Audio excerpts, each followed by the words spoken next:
the places of the elites. And these people are the ones that are used to send the inputs of. Hi, everyone. This is Dr. Shiva Ayadure. We are going to do a follow-up live with Owen Benjamin, and we're really going to talk about how Booby effing Kennedy is backed by billionaires who make tons and tons of money off the pandemic lockdowns. And you're going to really see the contradictions of this guy that the establishment billionaires want to now promote as your savior. So that's what we're going to be talking about.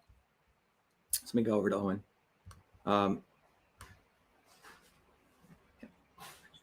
We also see people with cancer, the world's populations. Oh, and we're listening to the video, right? The swarm? Yeah. Okay, I'm sorry. Go ahead.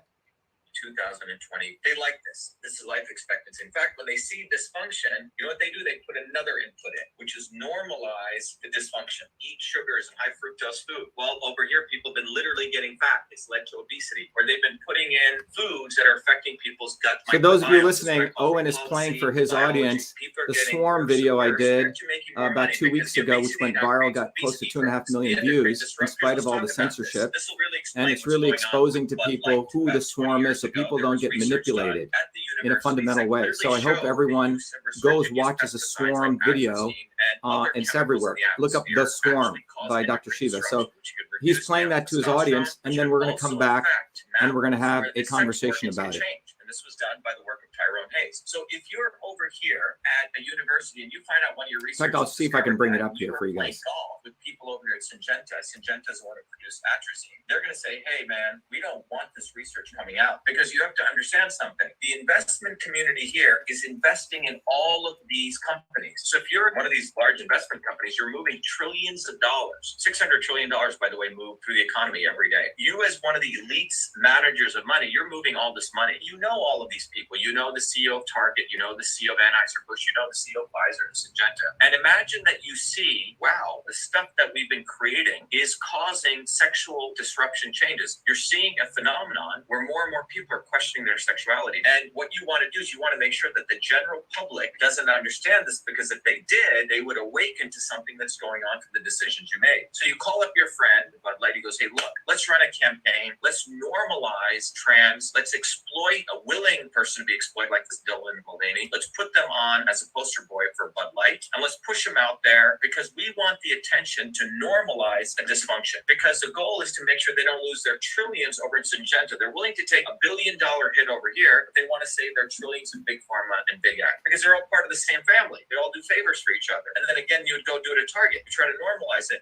because you don't want over here to understand the bigger picture. But you are interconnected. You could strike deals left and right. Let's do a marketing campaign here. Let's normalize. Same thing if you can look at what's going on in obesity. All these pharma companies are making big money from obesity drugs, but there's movies on Netflix and Amazon promoting fat people as a norm. What's happening over here, you have people who are pro-fat and people who are anti-fat people. You have people pro-woke and anti-woke, and they don't care. So you have a bunch of these idiots writing books against woke companies and anti-woke companies. You have people creating apps, only shop at anti-woke companies, don't go to woke companies. But you guys understand that these guys don't give a damn? They're making money anyway. The investment bankers are going to make money from woke companies and anti-woke companies. But what's occurring here is people are being divided. These guys are happy because they're inputting policies and propaganda. People here are being divided, and that is the goal, to achieve power, profit, control. So as long as these people work together as a swarm to control the policies and the propaganda, and they provide false heroes, and they're using the Trumps and Kennedys and all of them, their goal is to make sure that you never understand this, that you keep thinking, oh, Kennedy's going to solve the problem. Trump is going to solve the problem. They don't want you to be leaders in your own communities. They want you to outsource your future to people like Trump or Kennedy, because they're part of the swarm. And you keep getting more unhealthy, more ignorant, more entertained. But most importantly, you are divided. People here don't organize themselves to smash these people up. And this is the history of human oppression. They have it down to a system, a goal. They have a controller. They have specific inputs. They manipulate billions of people to achieve this state. They produce dysfunction. They don't give a damn if you die. The life expectancy in the United States, your children are going to die sooner than you. And they've achieved their goal. They don't give a damn. All right, this is fascinating. I don't want to waste the great doctor's time, because he's here, he knows his video. But I wanted to make sure that you guys heard that last part, because why does it matter? Because your kids will die younger than you, because they're poisoning you. So, because you could play devil's advocate and say, what's wrong with creating bread and circuses to keep people entertained that want to be entertained. And some people have, there's an elite controlling class, blah, blah, blah. It gets to the point of poisoning, you know, and that's why I care. The only reason I care is because they're promoting disease and dysfunction at this point. It's not just a normal elite pyramid, like on a football team, like the fastest guy gets to be captain. I have no problem with that. I have a problem with this cloak and dagger promotion of disease, you know? Yeah, Owen, when you really look at this. Yeah, I can't hear you. Oh, hold on 1 second. I'm sorry, 1 second. No audio. There you go. Is that better? There you go. Boom. Boom. So, Owen, what I wanted to emphasize here is the following. Hold on 1 second. I'm just going to, hey, John, can you get me some water? sorry. I just did this long live, Owen. I need some water, but let me just explain a couple of things here.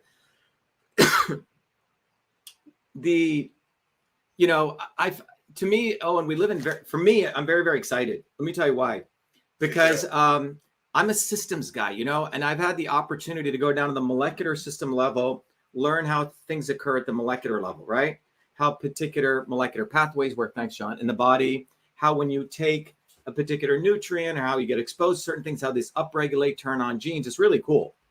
But what you find is the video that we did a couple of days ago, which I'm probably going to do a little better one, but it's called How the Elites Are Actually Killing You, from Policy to Biology. So ultimately, let's think about it this way. You have your physical body, which is a system, right? And that physical body has many, ultimately, all these chemical reactions going on in it. And those chemical reactions are influenced by so many different exogenous and internal inputs. Sound.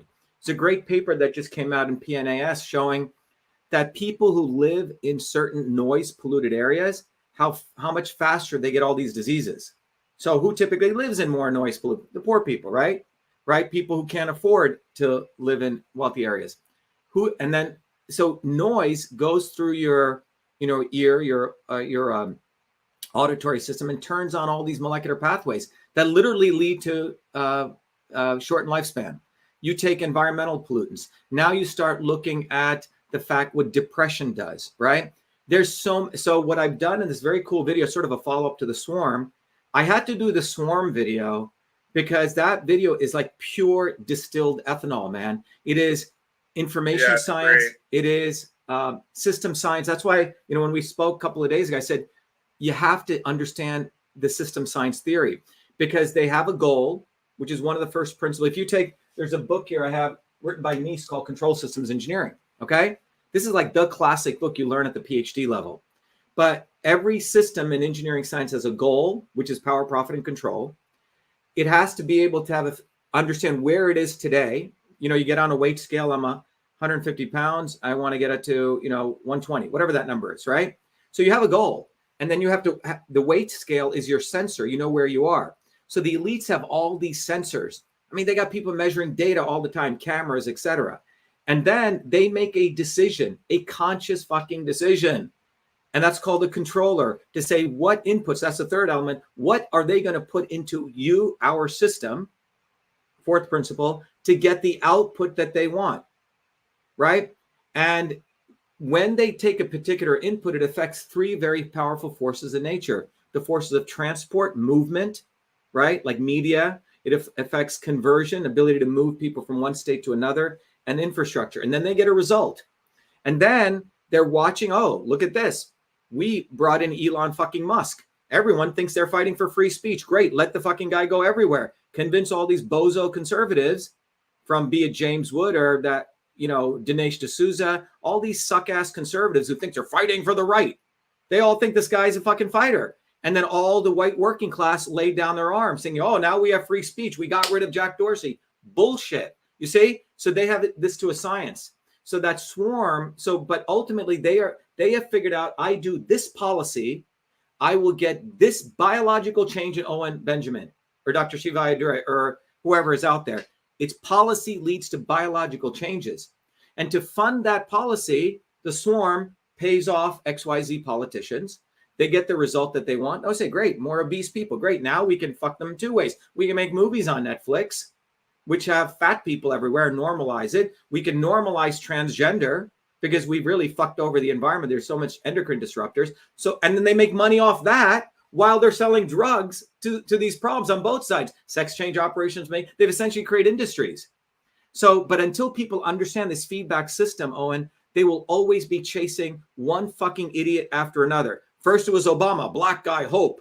Okay, then they fucking did selections. They brought in this white dude. So all the white were, oh yeah, we got Trump. Oh yeah, isn't he great? Okay, lock her up. He did shit. Then now the elites are saying, who the fuck do we use now? Given this guy Shiva Ayyadurai out there, given the movement for truth, freedom, health is exposing us. We're exposing the not so obvious establishment. That's what they do not want to occur, Owen. They do not want. It's easy to attack fucking Fauci. That's fucking, you have to be a retard if you can't see that. Okay. But it's easy to attack Biden, okay? Dementia, whatever. But or the Clintons, right? But it's harder to expose the Kennedys because they brainwash these people to suck Kennedy, whatever, right? All these women want to suck him off, right? All these, seriously, all these women who give him money in the vaccine movement think he's their fighter. The guy's on steroids. These guys are on big pharma drugs. How many big pharma drugs is Joe Rogan on, and Elon Musk and Kennedy? And they're attacking big pharma? I'm fucking sorry. But he couldn't stop big pharma in his own house. Like Kennedy cucked. Like you brought that up in the last thing where his Hollywood wife insisted. Well, she's not a Hollywood wife. She's a fucking whore who banged probably Rob Reiner, right? Probably, right? It's my opinion, right? How does this woman who's a PA get a job, in Curb Your Enthusiasm? Look, you've been out in Malibu. We've been out there. It's all one big fuck fest. There's no people with sincerity. People like you, Owen, who have sincerity get chucked out. Okay. So the reality is it's a swarm, dude. And there's like a psychic characteristic to it. And that's why when you said swarm, I was like, dude, that's exactly it. When I first was starting to say stuff that made me too pro-human, because they all hate people. That's one thing people don't understand. Like, what they hate, want to kill off, and they hate people. They hate like working people who actually get up, study stuff. They think we're fools. They think, oh, why does this guy get it? Why is he interested in this? Why does Owen go out there and farm? They don't like you. They fucking hate you. No, they hate that. Yeah. And so, but when I started going against it, it was like they all just like operated. That's why it's so easy to think there's these clandestine things happening, which there might be, but I witnessed it almost happen like a swarm of bees, where it was just like everybody shifted. Like there was just these little signals that got shot out, like a flock of birds, and they all just were like, "Owen's bad now. Owen's bad now. Owen went crazy. Right. Owen went crazy." And I'm just like, "What the? Are you guys on a WhatsApp? Like, what the fuck is this?" No, Owen. That's what it is. It is a swarm. They have their dance. They know that if they don't fall in line, they're out. They won't get their next job. They won't get their next gig. They won't be invited to those parties, right? They're gone. And such junkies too. We were talking about that earlier today too. Like they're such drunks that they have to throw so much capital at their addictions to just maintain, because they really are really unhealthy people. Because it has to take a psychic toll on you when you hate your fellow man that much, Yeah. But when you look at that video, and I hope everyone has a chance to look at it. It took me, I would say, 59 years to do that video. It was so good. I did it one shot. There was no reshoots. There's no photoshopping. There's just a person with a single marker and a single whiteboard. And the reason I say that, Owen, is when you get to this understanding of what these people are, it's very easy to explain it to people. And my intention here was that everyone would sit with their kids and explain this, right? And John, I think, did the cut on that video. So all the expletives are gone. So that's a G-rated version. You can go to the F-rated version too. Okay. And we're probably going to do both versions. Some people like the F-rated. There's a little cut where you're like, Carlson. Yeah. I'm like, oh, we just said fucker Carlson. Yes. But I think we have a unique opportunity in history because typically the obvious establishment tries to hammer people. And then when that doesn't work, they have the not so obvious. But they have never historically had people calling out the NSOEs. And that is when real change will come. When the next time Kennedy comes to your place to speak, you need to fucking take a tomato and take this guy off the stage. right? These guys, and that's what happened during the Vietnam War, when suddenly people said, wait a minute, the Democrats and the Republicans were pro-war. When that consciousness awoke, that's when the Vietnam War ended in like 14 months. Up until then, they had the Kennedys of the time or the Trumps keeping people, and making sure the pressure valve wasn't released. But when consciously people understand that the establishment creates Kennedy. And what I wanted to talk about, Owen, is how Booby Kennedy is really backed by billionaires who all made trillions from the pandemic lockdowns. And we really need to just go down and get grounded in this. Kennedy, in March of 2020, was promoting lockdowns. Please write that down. Go look at March, I think 30th, 2020. Oh yeah, I documented all of it. I mean, because I knew it was happening from day one. We were doing streams and I was kicked off everything. And I was highlighting the bobbleheads and what they were saying. So that's all recorded at unauthorized.tv. Everybody from Rogan, Tucker, all of them wearing masks, the new normal. Rogan called anti-vaxxers kooks and goofballs and all that, like the week that they started the lockdown. Right. And Kennedy was promoting lockdowns, strict lockdowns, even stricter than Fauci wanted. So we have to. Yeah. So was Trump. Yeah. So the reason I think we need to share this with everyone, Owen, is because everyone, I hope they take notes. You should write this down because why does this matter? Because time matters. When you take a stand, when you tell truth matters more than if you tell the truth. And people really need to understand this. Delayed truth is a lie. Delayed truth is deadly. It's deadly. Yeah. So and it's profitable. So all these fuckers, all these doctors who stayed quiet, all of them, they profited from their silence. They got to keep their jobs. The few people I know that lost their jobs, they profited. They kept quiet. They were part of the sheep. So they profited. They made money and they supported lockdowns. Now, why are lockdowns important for them? I mean, 600 billionaires, Owen, made $2.3 trillion in value. $16 trillion of U.S. capital flew out. So just put the money on it. 600 billion. Musk made all of his. He was like a low-level billionaire. He became the number one billionaire during lockdowns. He's the one supporting this bogus debates right now with Rogan. It's like two Don Kings. These guys are like Don Kings out there promoting bullshit debates. They will never have me on because I'll expose both Kennedy and Hotez. And they know about us. They make us invisible. But the thing is, Kennedy promoted lockdowns. Everyone say together, Kennedy promoted lockdowns, strict lockdowns. And now he's being funded by billionaires. Bill Ackman, all these billionaires want to promote him because they're looking around saying, fuck, we don't think Trump can confuse the masses. We need another guy who can really fucking confuse the masses. Who is it? Ooh, Kennedy. Yeah, let's make him look like he's a fighter. So that's what's hilarious. It's fucking hilarious, but people need to understand it is organized. It is engineered. Yeah. And then you have people like Alex Jones promoting Kennedy. Here's another fucking guy, right? Who's that was funny. I was telling you about that today where Alex had me on for the first time in years because I think he saw my video making fun of Kennedy. And I think he thought I was going to fight with him about it. And I just was like, I leveled up over the binary. And then I almost like kind of soothed Alex. And I was even making fun of his voice. I was like, Alex, we have to document, blah, blah, blah. I'm like, you sound like a grizzled football coach. Like somebody who's like drank too much whiskey and you're out there in the cold and I'm fucking freaking out. I'm like, Kennedy sounds like Katharine Hepburn, like this like old woman victim and no one takes this fucker seriously. And he sounds like he ate a vibrator. And Alex like, yeah, I mean the documents. It was so fucking, because I wasn't engaging in the false binary. And I was trying to get his audience to realize that the government works for them, not the other way around, where it's like the savior mentality of this guy's going to save me. This guy's going to make everything better. If you don't do it yourself, grassroots up, this is why I always promote Dr.SHIVA. The Vietnam War could still be going on. They want to kill as many people all the time as they can. Like you have to actively call them out. And then they just kind of like, they're like, oh yeah. Oh, and then they just kind of like run away. They're super organized with the mechanics of flow state and system movement and all that. It's almost like they're plumbers. They just know how to take one product and move it this way. Yeah, but if you look at them, they just like, they're not strong. They're very addicted, gay, weird guys, Yeah.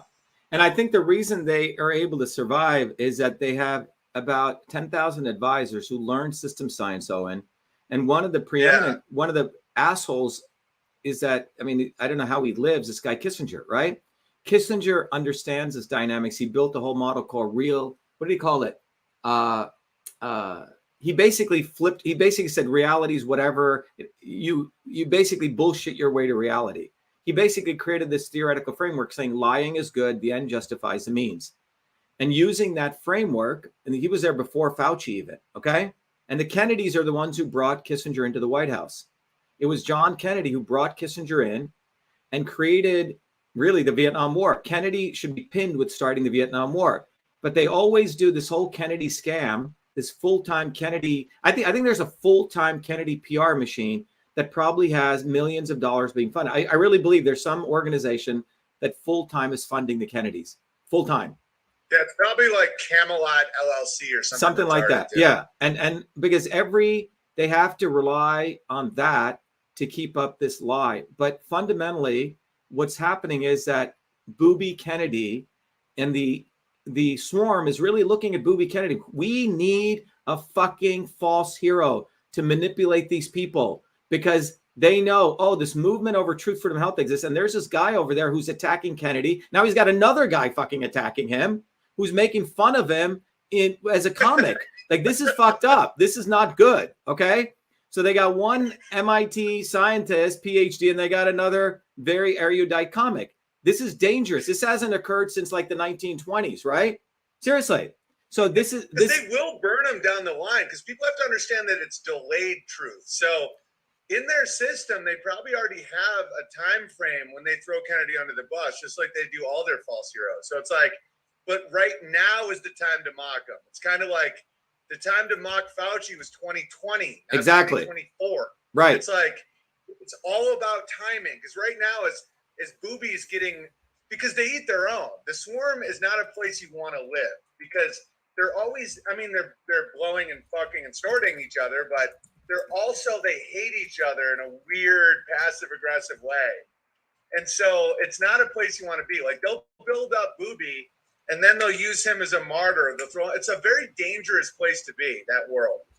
Yeah. Oh, and like they killed King and all these guys. Like, they'll build them up and then literally be like, they'll do the math and be like, wow, is it worth it if we just like shoot him in the head now? Like, they hate each other.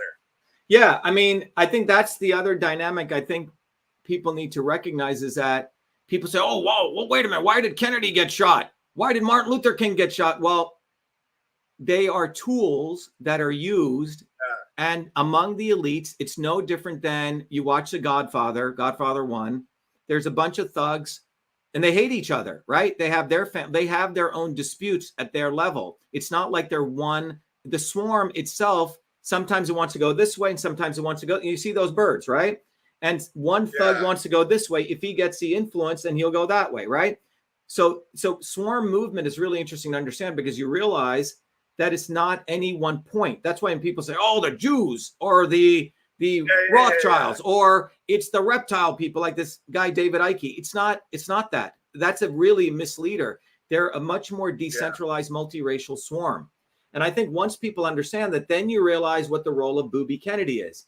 He's a guy that they see as a very useful tool because he can be used. He's got the Kennedy bullshit rapist aura, right? So they love rape and aura. So they have that with him. And then they recognize that they've brainwashed successfully. They have a legacy of they have an operating system of brainwashing around the Kennedys, the Kennedy operating system that they can use to bring all these people together. And I believe women, Owen, we had our meeting this morning and I said, it is women, our warrior scholars in our movement who need to really expose Kennedy. I mean, if you are a true woman and you care about women's rights, you will fucking expose this bastard, okay? Because he hates women at a very deep level.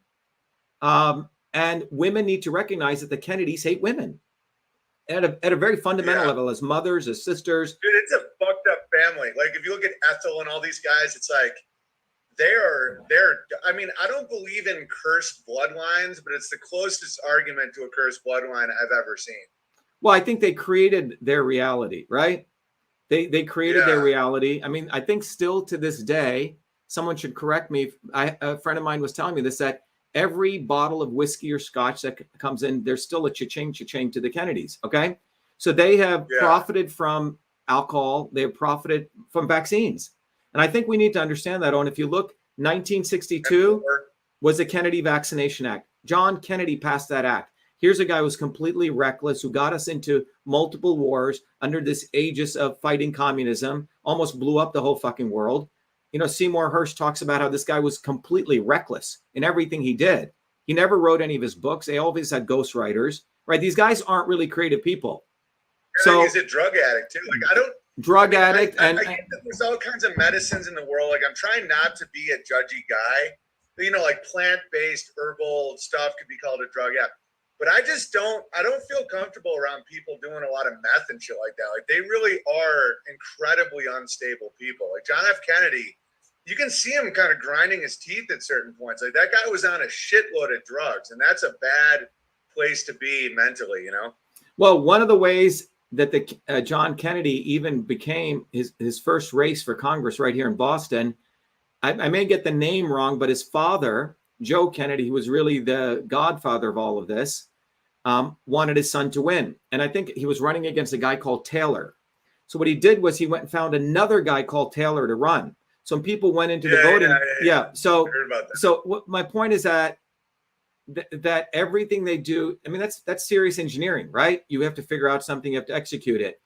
So I think we need to recognize the reason it's very, very important to expose Booby Kennedy, because Booby Kennedy is our marked guy to confuse the masses. And they would get away with it if our movement didn't exist. And now you're exposing the fuck out of him, which is awesome, right? If we don't do that, we're not doing our noble duty, because the goal of Booby Kennedy is to gloss over everything. And notice his slogan, heal the divide. This is this liberal imperialist slogan. No, there's a fucking divide. It is us versus them. There is an us, which is the 8 billion people and you fucking guys. And they want to gloss that over. This is classical liberal imperialism. Oh, we shall overcome. It should be we shall overthrow, right? So it should be we shall. They always come up with these little songs, peace, love, and understanding, right? So they can cover the real contradictions, right? And then if you say, hey, you sound very violent, Owen, I don't like the way you're talking. Well, shut the fuck up. And they get violent against you when you actually want to bring up the fact, no, there are fucking contradictions. I don't have a gold-plated toilet. I don't have a fucking compound. I don't get to spit in policemen's face like Kennedy did and get away with it. You do. I would get arrested. You don't. You see, it is us versus them. So they want to come up with these very nice slogans. They have a PR team working on this day in and day out. But they've never expected, Owen, that we would start exposing them. This is like a loose screw that they didn't count on. So when you look at... And I love that you're exposing the behavior, because the swarm, you can take out a Bill Gates or any of them. They don't even care. They'll just replace it with the next. There's like 1,000 billionaires ready to be the next one. There's like a line of them. That's why it's the behavior. Like, don't fall for their idols. Don't fall for their traps. Like, verbally call them out, mock them. They aren't your heroes. And then you have to start building alternatives from the ground up, even if it's very simple, even little wins, like my farm stand. Yeah, it's awesome. And what they don't want people to do, Owen, they do not want people to become leaders in their own communities. And they do not want people to question specifically the not so obvious establishment. So if you look at the Kennedys, 1962 is when they created the Kennedy Vaccination Act, based on a very old science of the immune system. 1986, the next Kennedy, Ted Kennedy, protects all the big pharma guys. They passed the National Vaccine Injury Program. He was a sponsor on the Senate side of that bill. So the Kennedys made money making vaccines, right?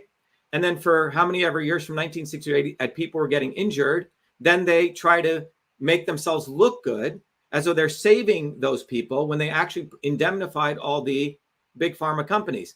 And then you have fucking Booby come along, who they created out of nowhere. Here's a guy who's a fucking heroin addict, was going to be sent away. Then suddenly they made him the head of a nonprofit called Waterkeepers. I believe a woman was running it, and then they brought him in, right? This is sort of what they do. This is his community service. Then a pharma consultant is the one who gave Kennedy's talking points to suddenly start talking about thimerosal, right, in vaccines. But Kennedy's fundamental goal is not to eliminate the 1962 Vaccination Act, which is government getting into people's lives, right? He talks about, oh, big pharma, did this to, the vaccine injury. Well, your fucking uncle's the one who passed that. Are you going to mention that? No, you won't mention that. So what he wants, Owen, is when I put that, if you go look at that thread in that video, there's a guy called the Chief Nerd, and we need to go after this fool. He's like a Kennedy shill. I don't know how he's being paid, but he sucks up to Kennedy all day long. So I did an 8-threaded tweet saying, look, here's Kennedy's video. He says, I am pro-vaccine. I am emphatically pro-vaccine. I vaccinated all 69, probably 69 kids. Sorry, I vaccinated all 6 of my children with 69 vaccines, right? And I am for full vaccination of all Americans. And then he proceeds, and I have the full video, but that was the most compelling piece, to rail against the CDC, how horrible they are, how corrupt they are. That's his shtick, right? And then he goes, but I'm going to get them to make safe vaccines. What the fuck are you talking about? You're going to get the mob who fucking created this shit to make sense. You see? And all these people, oh, Bobby's fighting for us. Are you fucking serious?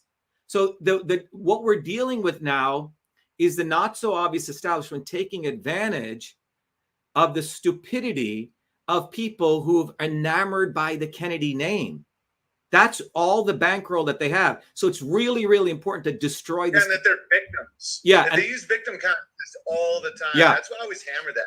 Yeah, I think that's why, they're using his voice like he's a victim. And that's why I keep saying, I'm like, I think it's from throat chlamydia. Like that guy, he had a competition, a public competition with his cousin of who could go down on more women. And now he can't talk. I'm like, there's something. I don't think he's a victim of the flu vaccine. Like, this is no so fucking way. Stupid. Look, the reason I know he's a scumbag of the, I don't know, the highest order is when I started exposing him in 2020. I had all these followers, all these rich bitch moms who injured their kids, right? Not the working class moms who give Kennedy money. They want to suck him off. Okay, they do. And they probably want to be sucked off by him. So these mothers were oh my God, we got Dr.SHIVA. He's a scientist. He's protecting our kids. And then I looked at Kennedy like, wait a minute, he endorsed Hillary Clinton 3 times. He endorsed his nephews for vaccine mandates. Then I found this video. And when I exposed that, I lost 20% of the followers. But the reason I want to repeat that again is that those people that supported him at a very deep and fundamental level, they promote him as their savior, you say? And they perpetuate that. Yeah, he's the Pope. Right. Well, I do it as a joke here. Like, my thing is I go, pay your gay away, entropystream.live/app/Owen Benjamin Comedy. If you've been in a Miata, Subaru, if you've listened to Wham, you owe me money. And so I do it in a way where not only do people do it because it's funny, but you kind of see the trick of that, where the Kennedys do it for real. They're like, right. They'll take these guilt-ridden women that are like, okay, I gave my kid a vaccine and now he's retarded, so here's my money. And then Pope Booby, yes, absolves them of exactly. their sin, and then he gets them on their knees and they suck them off, right? And that's the holy water. And then they go. It's such a fun. I mean, it would be funny if it wasn't so fucking dark. Where it's like he figured out how to capitalize on shame and guilt, because he never goes at that 1962 act that you're talking about. Like, he could end that if he wanted to, but he never will. No, he won't, because ultimately what Kennedy's saying is that, yes, we got government involved in your fucking bodies, into your bloodstream. My uncle kept government in your bodies because what they should have done is 1986, they should have removed the 1962 act. But they had created the 1962 Act created the CDC, all these bureaucracies. It gave rise to Fauci. And then 86 protected Fauci and all these people. And it created another agency. So they created a Band-Aid on top of another Band-Aid, and fucking douchebag, okay? The devil himself wants to now create safe vaccines. That's what the fuck he wants to do. And he's got Malone and all these idiots who are part of a nonprofit. His own lawyer, when he came to Boston, we ran the Vaccine Safety Immune Health Conference. He pulled me aside, Aaron Siri, another scumbag. He said, "Oh, Shiva, you got cytosol. Why don't we use that to create safe vaccines?" I go, "What did you just say?" And he goes, "Oh, you didn't hear that. Don't tell my wife." So so that's what these guys are doing. They're all afraid of their wives. It's really interesting. So they are, because they're all cheating. Right. I did a tweet about that, but I was like, you can always tell when a guy's a scumbag when they're completely dominated by their wives and they like think it's cute, where they're like, yeah, my wife runs the show. I'm like, did she catch you fucking her sister? Because that's typical. Right. Like, that's how they end up running the show. Right. And it's not something for these men to brag about. Like, if Booby Kennedy couldn't keep Big Pharma out of his own house, how is he supposed to keep it out of the country? Oh, and he married that woman within 5 months of his wife hanging herself. Yeah, and he was definitely banging her before. I mean, because people want to act like, oh, his ex-wife is so crazy. Women don't naturally hang themselves. Like, right. If he wasn't murdered, which is possible, we're talking about Kennedy's here, then that means her life was so dark, dismal, depressing, crazy. I mean, she had 4 kids. That means that Booby ran a very, very dark home. Yeah.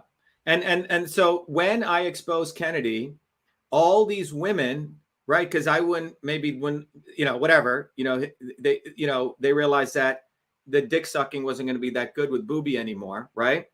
20% of them left, which is awesome. But then Booby literally wrote a blog post. I mean, he put a lot of time into this. I did 50 videos exposing his bullshit. It's 2020, Owen. Alone, no one was there supporting this. But I did the principled stand because we had a lot of mothers who had given money to him. There were mothers who came up and they said how he had essentially put their hands up their skirts. Okay. So he's constantly groping women. Right. Apparently. Right. Constantly. So when I exposed him, and it was relentless, dude, I went after him and he's like, who the fuck is this darky? I'm Kennedy. Who the fuck is this guy? How can he do this? So he writes a big blog post where he says that I'm a vaccine maker. Unfucking believable. It's like the worst thing you could do. And he says, I'm friends with Bill Gates.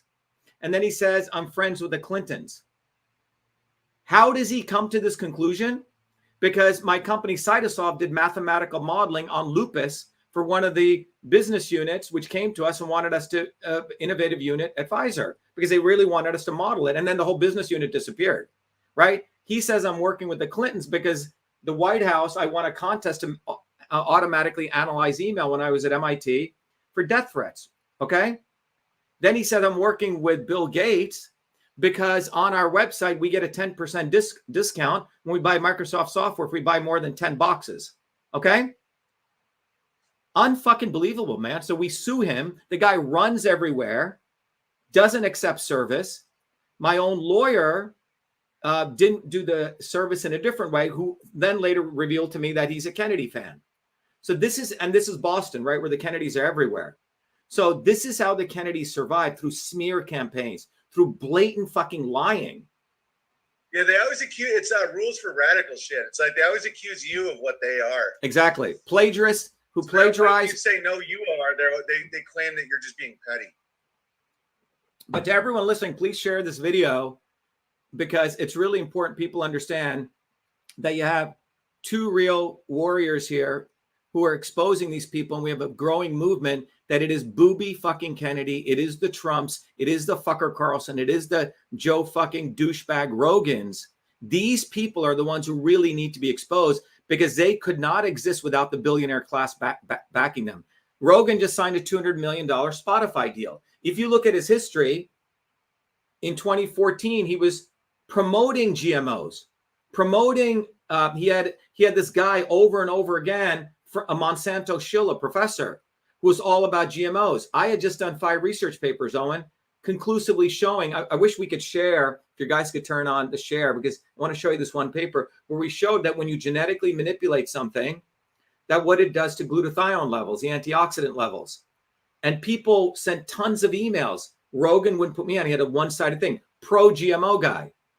Then when the vax came, like you said, he was pro-vaccine, making fun of quote-unquote anti-vaxxers, right? And now he realizes, oops, I need to make new viewers. It's just money, man. It's just, where is his viewership? They've done the target market analysis. So they bring in Booby. Booby gets to make money. They know that people are against the lockdowns and the vaccines. Right. So they have to salvage it. Yeah, but they have to feed that market. They want to sucker that market in under their halo. And so that's why you have to look at when they did this. When did they talk the truth? Not if they talk the truth. When. Oh, when did you do it? When did you do it? And if they said, oh, I did it in 2021, I wrote a book on Fauci. Really? Where the fuck was Kennedy when we were running the Fire Fauci campaign? He was nowhere to be found, Owen. No one, nowhere.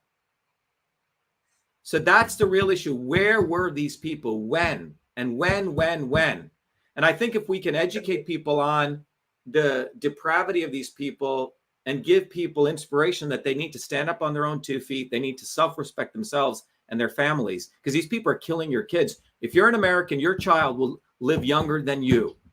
That's where it's headed right now. That's why it's important, because I don't mind elites, like as long as it's fair. Like let's say we had a noble class. Well, yeah. Well, if it's based on meritocracy, not on fucking how many women you fucking jacked off or, you know, how much pussy you got, right? That's his meritocracy. Seriously. Right? Yeah, no, that's what I mean. Like the noble, like when you talk about the noble causes where it's like you speak the truth, you help your fellow man, you offer service, you offer value. Like if there's people in castles, like I'm cool with that if the castle represents nobility, like actual nobility where you're in service of the people.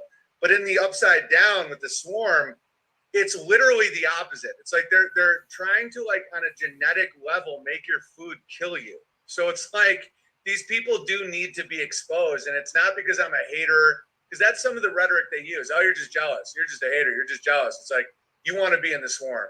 It's like, I promise I don't. They're really not that selective. If you're like remotely talented and you hate people and you're down to follow the orders of like the swarm, they'll fucking take you in and give you a Mercedes. Like they don't care. They have unlimited money. They make money out of nothing.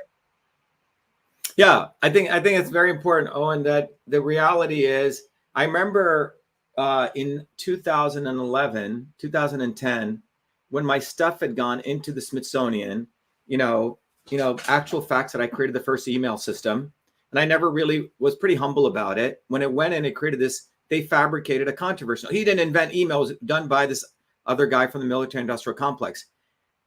And when I was refusing to walk away, you could see thousands of calls came into MIT, even though I'd won every award at MIT. Overnight, I became a pariah at MIT after 33 years. That's the swarm there, because you were unwilling.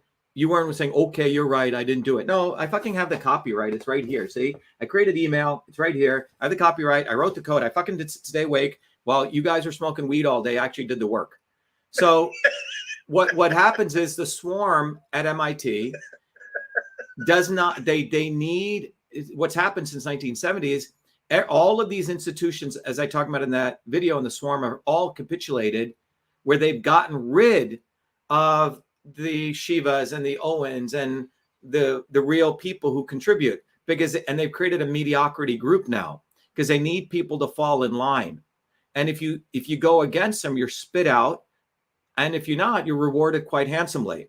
But the problem is, it's like the hemophiliacs. Do you remember the time of the pre-Russian Tsarist revolution? They've created these very, very weak human beings now. So it's really easy to shatter the swarm. It's just people moving this 1 degree of consciousness to recognizing they start valuing themselves. And they have to look at that video and say, how the fuck does a handful of people control 8 billion of us? It's really a psyop at a deep level. And that's what that video really wanted. I wanted to bring that out, Owen. And the way they do it. The Judas goat is how they do it, where they get you to think that someone's on your side. The Judas goat, that's why farmers are hard to psyop, because you see how you handle animals is how they handle you. So the Trump needed you to think that he was on your side to do all that shit. Because if it's just top down, they create martyrs, people resist, everyone storms the castle, heads get chopped off. I mean, this is like thousands of years old. Like, they know what they're doing. They need it to be like MLK, like, I've been to the map. Oh, something just dawned on me. What if Booby is doing the voice? What if it's fake? Because when Martin talk like this, it almost creates this subconscious thought that they're like, they need to be helped. They're like huddled masses. Where it's like, I've seen the light today. Yeah. Booby does the same vibrato. It's like, yeah. And so people are like, oh, he's the victim. He's hurt so much because he's helping us. Like he's suffering so that we can know the truth.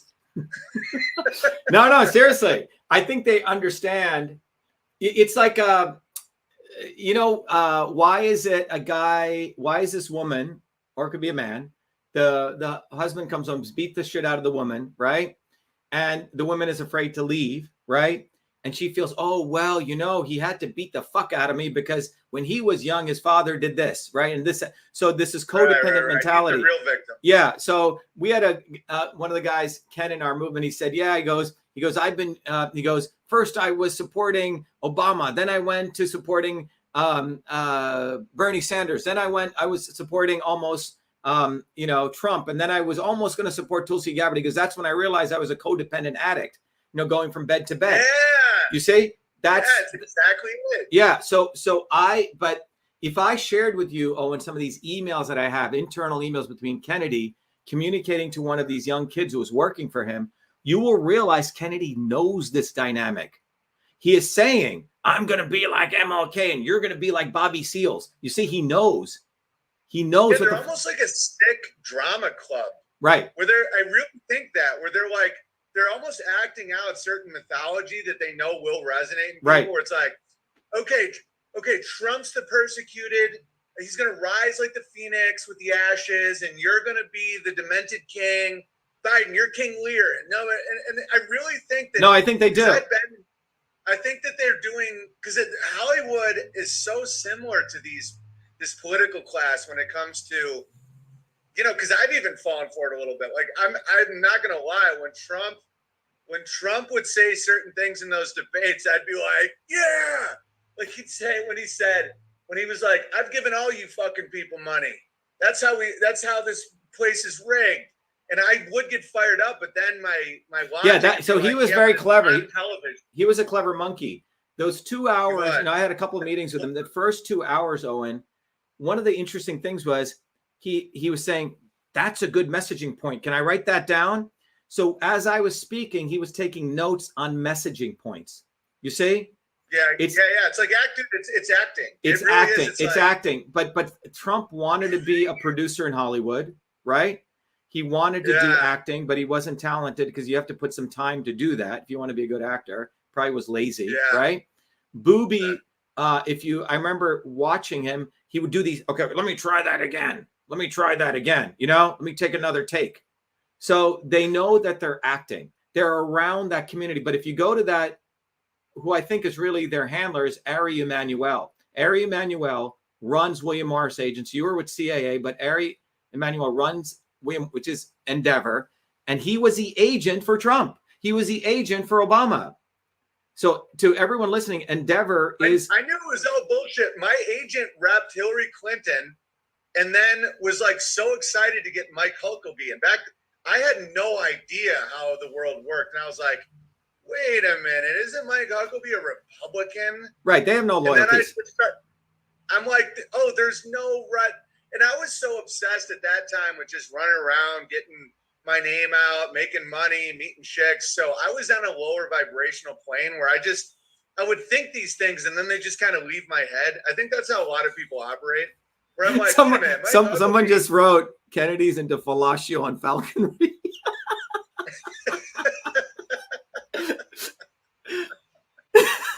We should do a movie, Fellatio and Falconry, the real RFK Jr.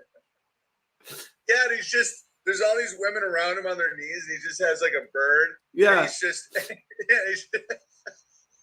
But I want someone to make a painting of a demon squeezing Kennedy's throat, like behind him, just like, and like, because it really feels that way, that there's some metaphysical entity that's like, you don't get to talk. Well, or because if you look in the Indian yogic sciences, you have these 7 chakras, right? Your base chakra, right? The Hatha yoga chakras, right? And then the 5th chakra is the throat chakra. And if you look at where the throat chakra is, it's between the mind, the head, right? The crown chakra, the thinking part, and the rest of the body. Yeah. And what it really symbolizes, it's the connection between your thoughts and what you think and your actions. Okay. So when that throat chakra is fucking fucked up like his, it shows that he's completely disconnected from what he says and what he thinks and what he actually does. That's why he can so easily, in the same video, fucking say, I vaccinated all my kids, right? And in the next scene, say, I'm going to go get safe vaccines. I'm going to fight the... I mean, this is like fucking dysfunctional. He did it about Ukraine, too. He's like, I'm so proud of one of my sons for machine gunning down these fucking Russians. And then the next minute, he's like, and the war needs to end. No, this is a humanitarian war. We're there for all the right reasons. And then he says, but I'm against there for being regime change. The fucking guy's speaking all over the map. I mean, yeah, and then he allows the codependent. That's why it's interesting you brought that up from one of your listeners. Yeah. Where he allows the codependent to pick out whatever will justify the behavior so that they can stay next to the warm dragon. Exactly. It's like, doesn't mean it. No, he says all these good things. Yeah, but he says the opposite 2 minutes later as he unzips his cock. Right. Yeah, but his father was shot. His father was shot because he was a fucking bootlegging criminal. Right. Yeah, but they didn't know anybody. They're Irish immigrants that were huddled and all they knew was whiskey.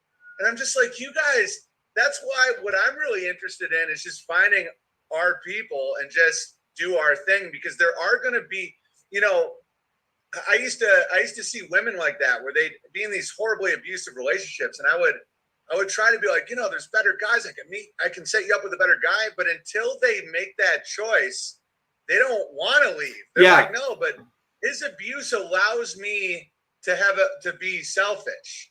And I'm like, they never say that out loud, but I'm like, yeah. So there is a lot of people that genuinely appear to like this roller coaster. Because I did a tweet. I go, Clinton's ran on family values. Obama ran on world peace. Trump ran on drain the swamp. I'm like, it's not only are they not fulfilling, they do the exact fucking opposite. You know?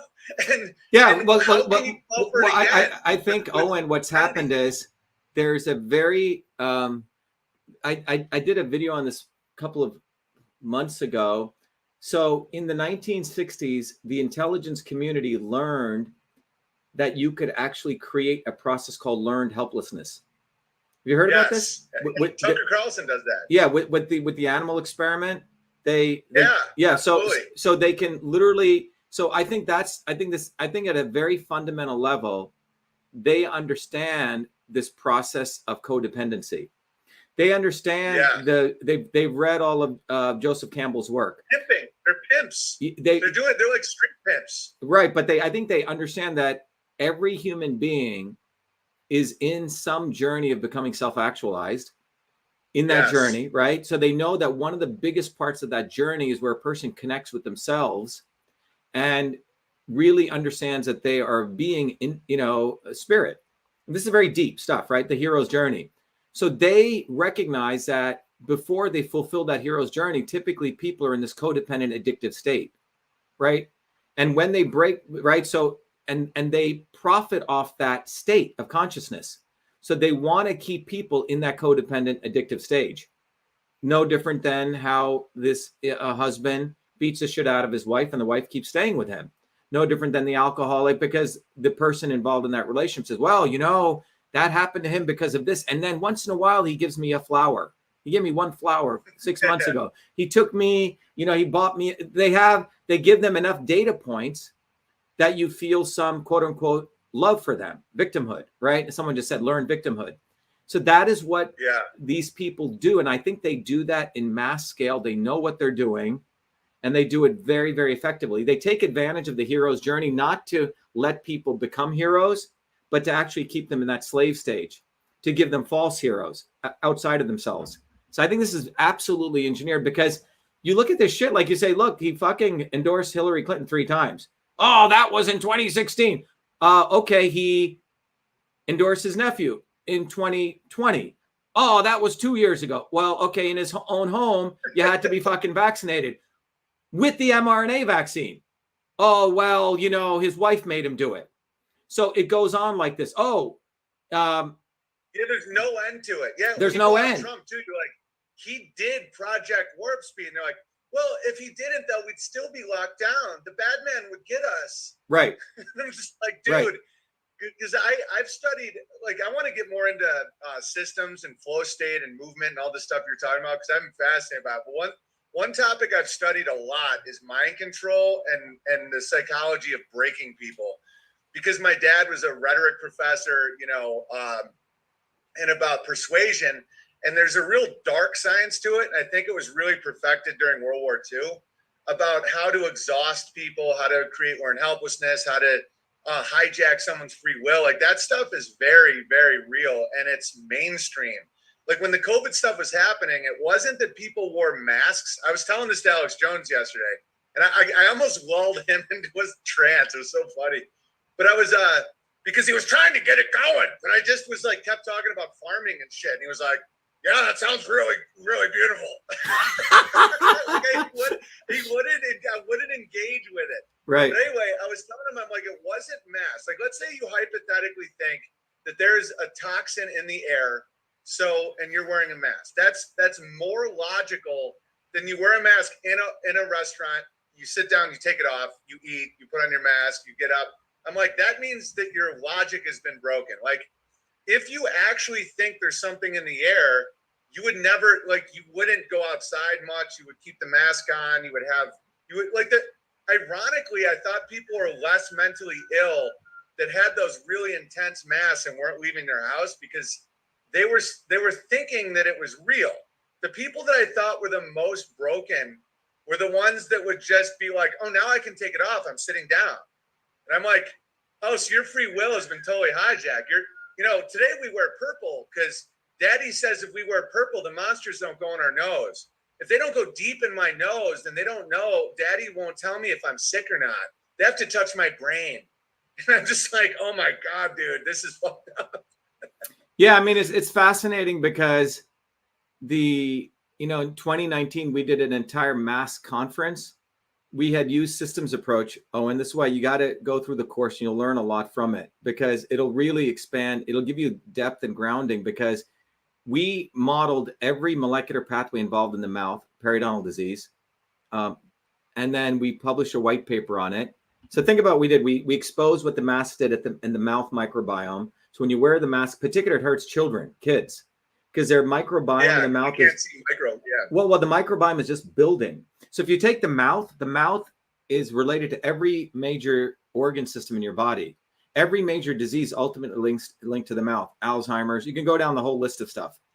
So because when you take care of oral health, in many traditional cultures, you started with the mouth. How you took care of the mouth in the morning. That's when you talk about these people getting the HPV virus, right? It is from sucking pussy. Okay. It has a lot to do with that. No, it does. No, and no, it's just funny, like hearing a doctor, like it just makes me but the oral microbiome. So when you're a child between the age of 0 through 8, the mouth, the bacteria are just building, and the trajectory of how well your mouth microbiome develops. A paper just came out in Nature about 6 years ago showing whether you're going to get this disease, this disease, this disease, this disease. It's called plasticity. All right.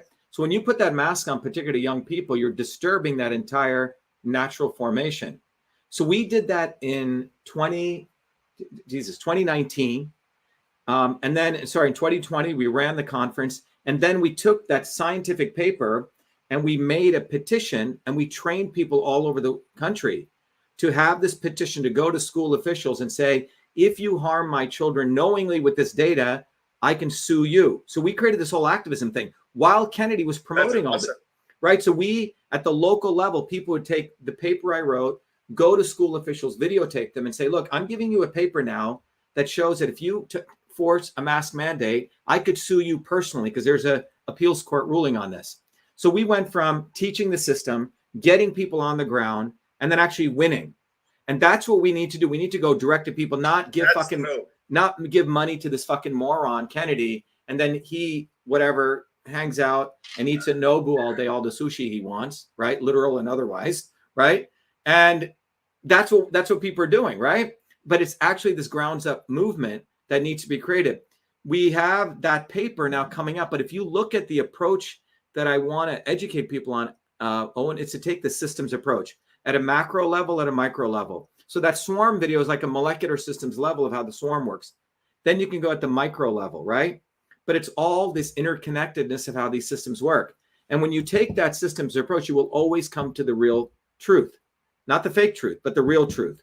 And so that's why, and hold people personally accountable when they harm with the knowledge that they're doing harm. Because the way the swarm works, the tentacles are a lot looser the closer you get to reality. right? You know, like a school official or a local judge or something like that, versus deep in the swarm, those guys actually have very little free will. It's like they have to do whatever the swarm is doing. Yeah. The edges have a little more freedom. So what's interesting is, exactly. So there's a phenomenon in law called qualified immunity. What qualified immunity means is that if you become your local school board official, and your school board official does something illegal and you sue them, you cannot ever pierce the veil of qualified immunity. Ultimately, the government will pay for something they did. Like if you sue them and you win damages, the government, your tax dollars pay it. But you can never sue them because qualified immunity basically gives them all this barrier to say, well, you know, he's a government official, he had to do that. However, there are case law that says under certain conditions, if that person at a school board did something that was knowingly harmful, passed a law, then you could actually go after them personally. So we did with all of our mask research was we put together a cover letter. We would educate parents. The parents would go and they say, you know, school board official, I just want to let you know that you're about to pass a mask mandate. And if you vote for it, given that I just gave you that research paper, which says that masks can screw up my child, you now can, and I have a videotape of you reading that paper, you're no longer indemnified. People would get scared shitless at that level of the tentacle, right? Because they're like, fuck, I could lose my fucking house. And they would go to their school board and say, hey, I have this paper here saying that from the Supreme Court, from the circuit court ruling that you won't support me. And then the school board would say, well, yeah, that's possible. That's when people would get scared, when they realize that I could lose my house. I could lose this to me personally. And that's where we combine the science with the policy with activism, Owen. And that's what we need to do, because it's good. You know, look, I grew up on a farm, right? My grandparents were farmers.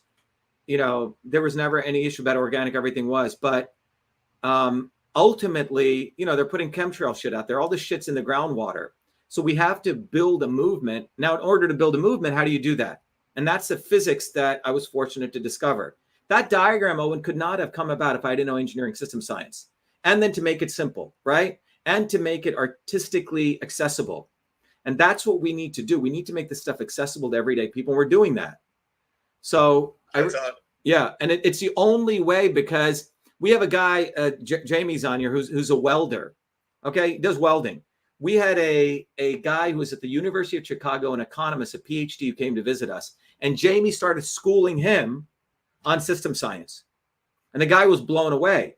So this knowledge can easily be made accessible, but they hold it onto a few and they use it to manipulate. But I can tell you that Booby fucking Kennedy knows exactly what he's doing. And so does Rogan. And I think we should touch on Rogan. Rogan definitely does. Rogan knows what he's doing. So you saw in the heat of the GMO debate, when he could have really helped people, he did nothing. And it's not about Monsanto. When you go look at that point, for that. That's why he makes so much money. It's not because he's so damn funny and so good at. No, like he's like wears his headset.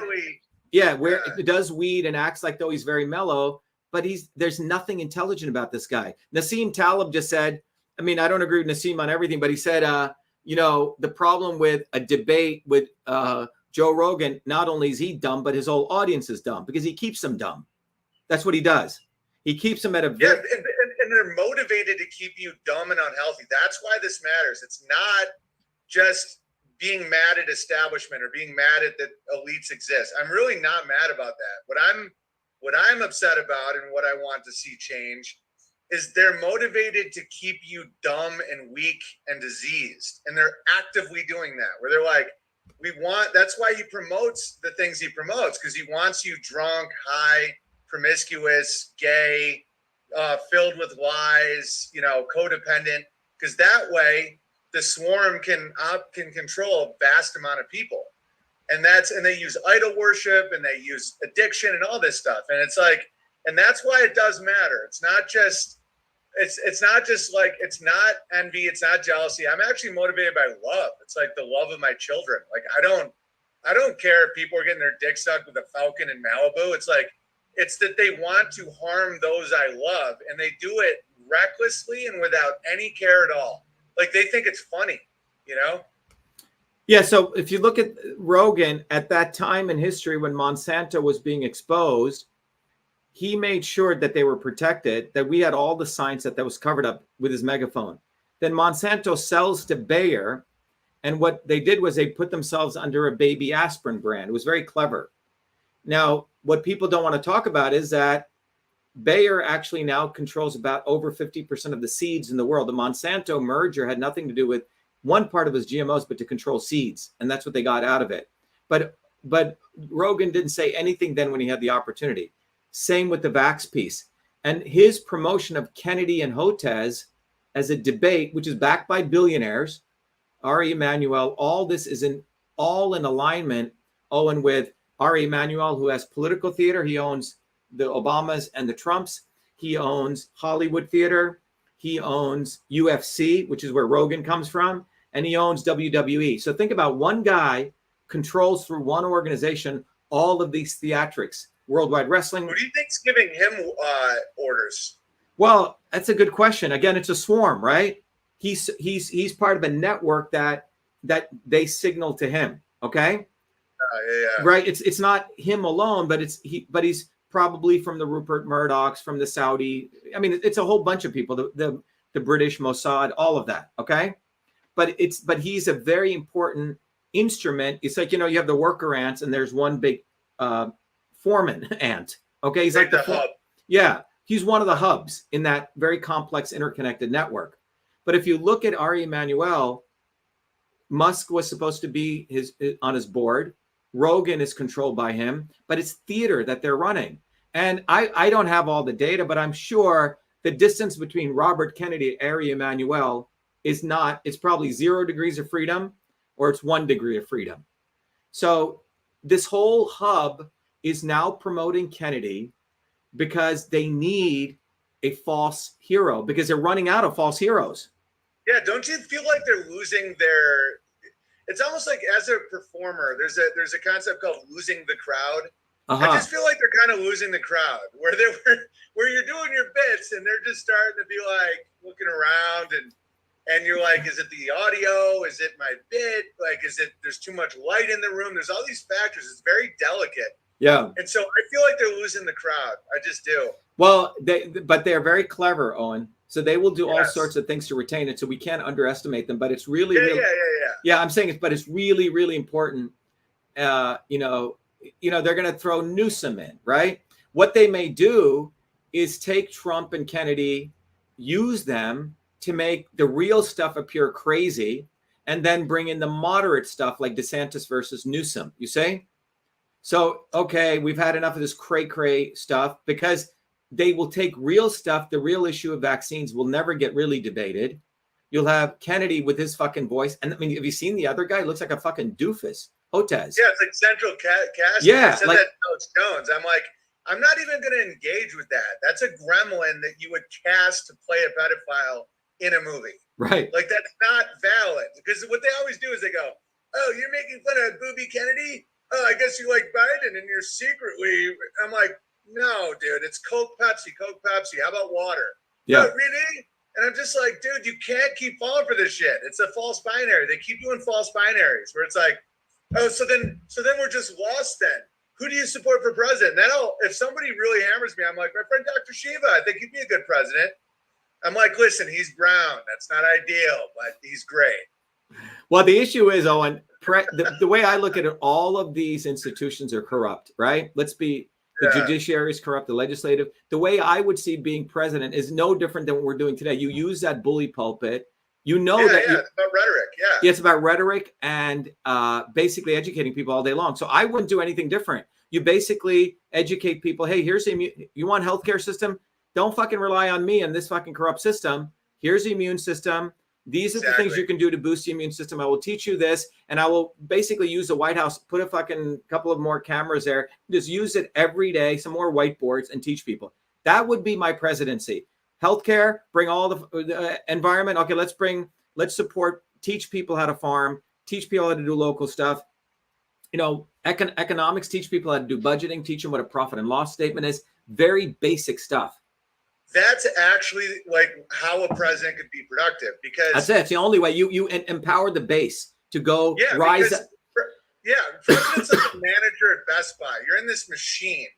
And so that's why when these anarcho-capitalists are like, I'm going to run for president and destroy the government, I'm like, what the fuck are you talking about? No way. You can't. Use it as this massive microphone. Yes. You can change the Overton window, the rhetoric, what people believe is possible. That's actually really powerful. So Owen, think about that video. Imagine that video I did. Imagine that was done with me as president of the White House. Okay, guys, I'm going to show you. I'm going to show you how fucked up the White House, everything I'm in. Let me draw this for you. And the solution is not me. It's fucking you recognizing that you have to shatter the swarm. I just educated you on this because none of the other guys would educate you, right? Now let's go on to discuss the masks. You draw another video. See the mask, see the mask. That's all you use the presidency for. Now, with the U.S. presidency, you could reach billions of people. When we did those videos in 2020, Owen, we got out to 500 million people. It's before the censors came in. We had this very small opportunity during November 2019 to around probably June of 2020. That one video I did on vitamin D went to like 100 million people before YouTube took it down. And then Zelenko and all these guys came along. They copied our stuff and made money. I didn't make a penny off of that. But to me, using the presidency as a vehicle to educate people on how they need to build a bottoms-up movement, that would be revolutionary. And that's it. Yeah. Because there's no fucking way I would be lying. Oh, I'm going to get in there and I'm going to get rid of lobbyists and I'm going to get safe vaccines. Are you fucking serious? No. I'm going to be among the swamp. I'm going to fucking close my doors, bring all my video, and all we're going to do is videos all day. And we're going to have Owen Benjamins and XYZ people come in every day. We fucking do videos. And we educate people and we attack the presidency itself, how fucking corrupt. You talk about how corrupt everyone's around you. And that the only way to do it is to bottoms up. That I am purely running for this office. If we quote unquote seize power, it would be to use that megaphone. That's it. And even if we could only use it for 6 months, we would be game, set, match before they probably impeached us and took us out. But right. But for 6 fucking months. When do they? Because what I've seen is they seem to only really, and I'm not sounding arrogant because I know that it's a crazy world out there, but they seem like it's much more dangerous to be in the swarm than out of it. Like they seem to eat each other a lot more than those out of the swarm, unless you're directly physically attacking them or, you're trying to put them in prison. They seem to almost like just try and dehumanize you, make you invisible, lie about you. That seems to be how they move.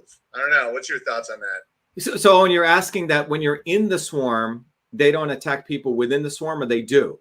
No, they seem to like, let's say assassinations or something like that. They seem to do that to themselves more. Like if you look at the history of American assassinations, it's a lot more like swamp creatures. Yeah, but you know why, Owen? Because it's easy. They don't need to really worry about the tentacles, right? Right. That's not that hard because the power doesn't. Well, here's the difference, Owen. They know that if you take systems theory, if enough bubbles in a very vast mesh of molecules start bubbling up, you can't control that. It's uncontrollable. Yeah. It's like whack-a-mole. Where the fuck do you hit it? But among themselves, it's a very small group, right? If someone gets out of line, they go whack them. It's much easier. It's hard to whack 10,000 people who understand system science attacking Booby all day. Imagine if there's 10,000 fucking people doing independent videos right now exposing Booby Kennedy. It's over.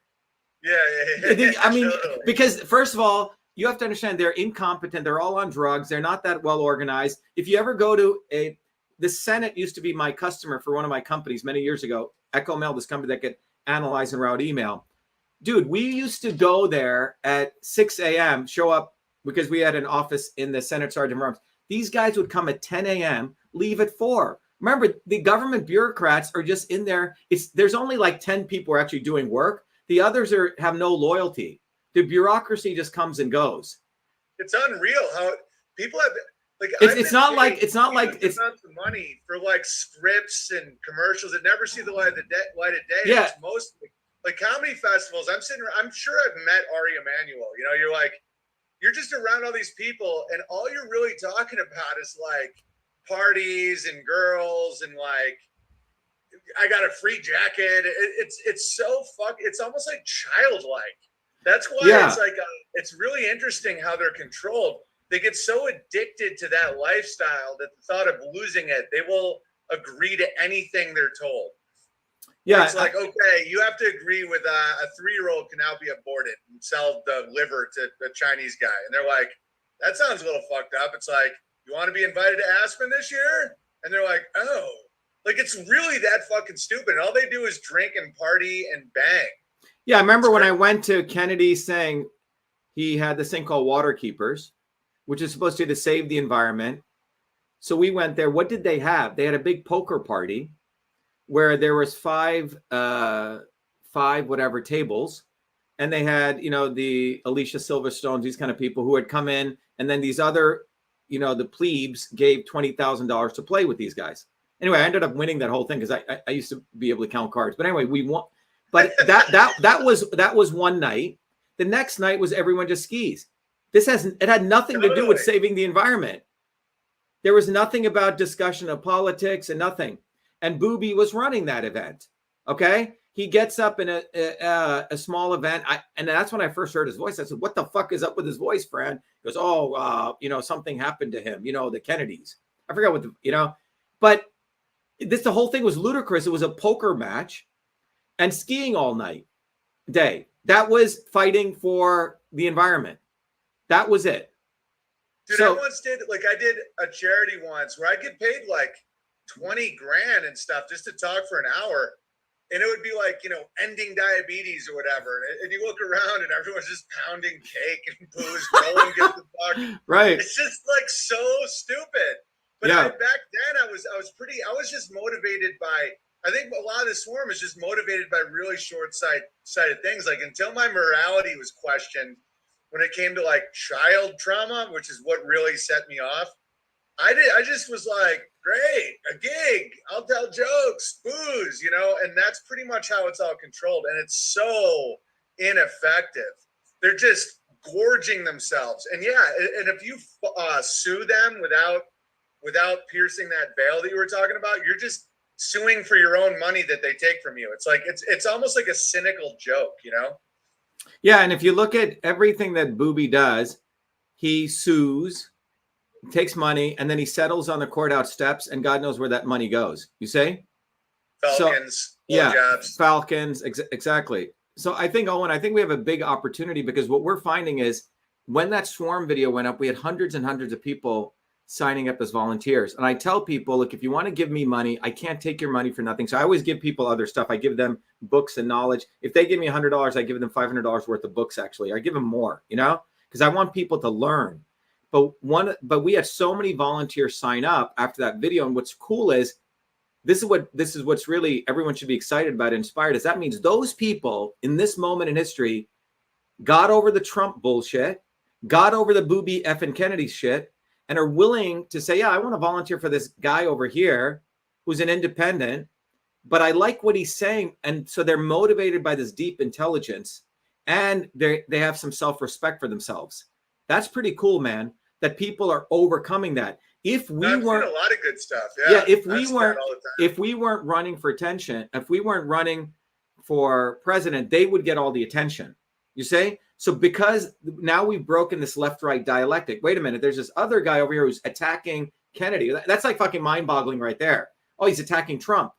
So because the alternative was you go from McConnell to Trump, you go from Biden to Kennedy, right? That's pretty much a choice, but not the exposition that both of these people are on the same side. That's why I'm really, really excited.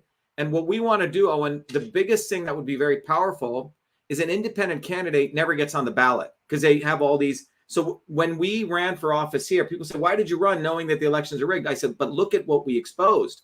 When an outsider runs, we expose the backdoor portal to Twitter. We expose the ballot image issue. So running for office now, everyday people, we know we're not going to win. We know the election, but us running and getting on the ground, it throws such a fucking monkey wrench into their bullshit, because we're going to find so much shit. And then we have this engine set up where we go and hit them online. We do this, go offline. They're not going to know what the fuck to do. And Warren, we did that here. Elizabeth Warren thought it was going to be a nice dance. We did only the real Indian can defeat the fake Indian, right? We had all of these. But we destroyed her, man. Yeah. You couldn't. I mean, it was a destruction of her, exposing her integrity. And 10 of us did that.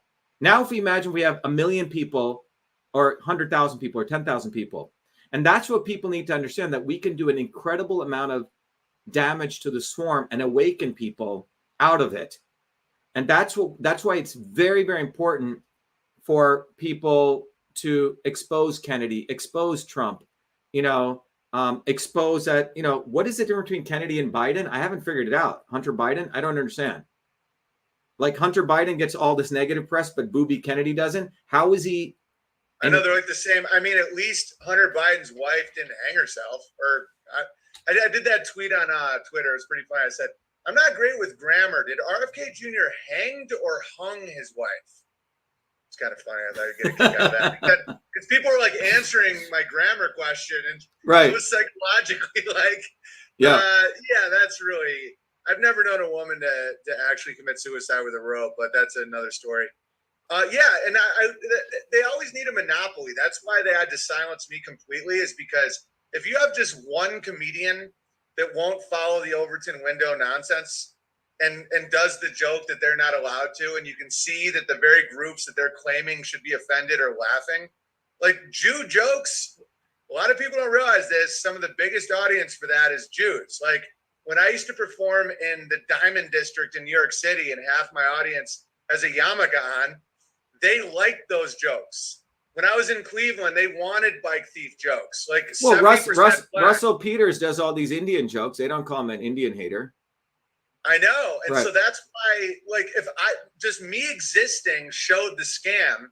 And so to your point, like, you running and you bringing up these points, how all of these candidates are all agreeing on everything that should matter, and just one guy being against that will mess up the swarm. And they're very, very weak. Like, if you look at Elizabeth Warren, like, she's not a charismatic leader of men. She just failed upward because she went to the right parties and agreed with the right shit and is related to the right people, Yeah, and then she also lied, said she was Native American on top of it. Which is hilarious. Like, I'm browner according to my uncle's DNA test, I'm part fucking Persian. So, like, I'm literally more brown than Elizabeth Warren, which makes me laugh. Yeah. Well, Owen, I think the fortunate thing is, because we've been able to, during that 2020 window, when they didn't get wind of us, we reached a lot of people. And that's why their goal is to go to the invisibility model.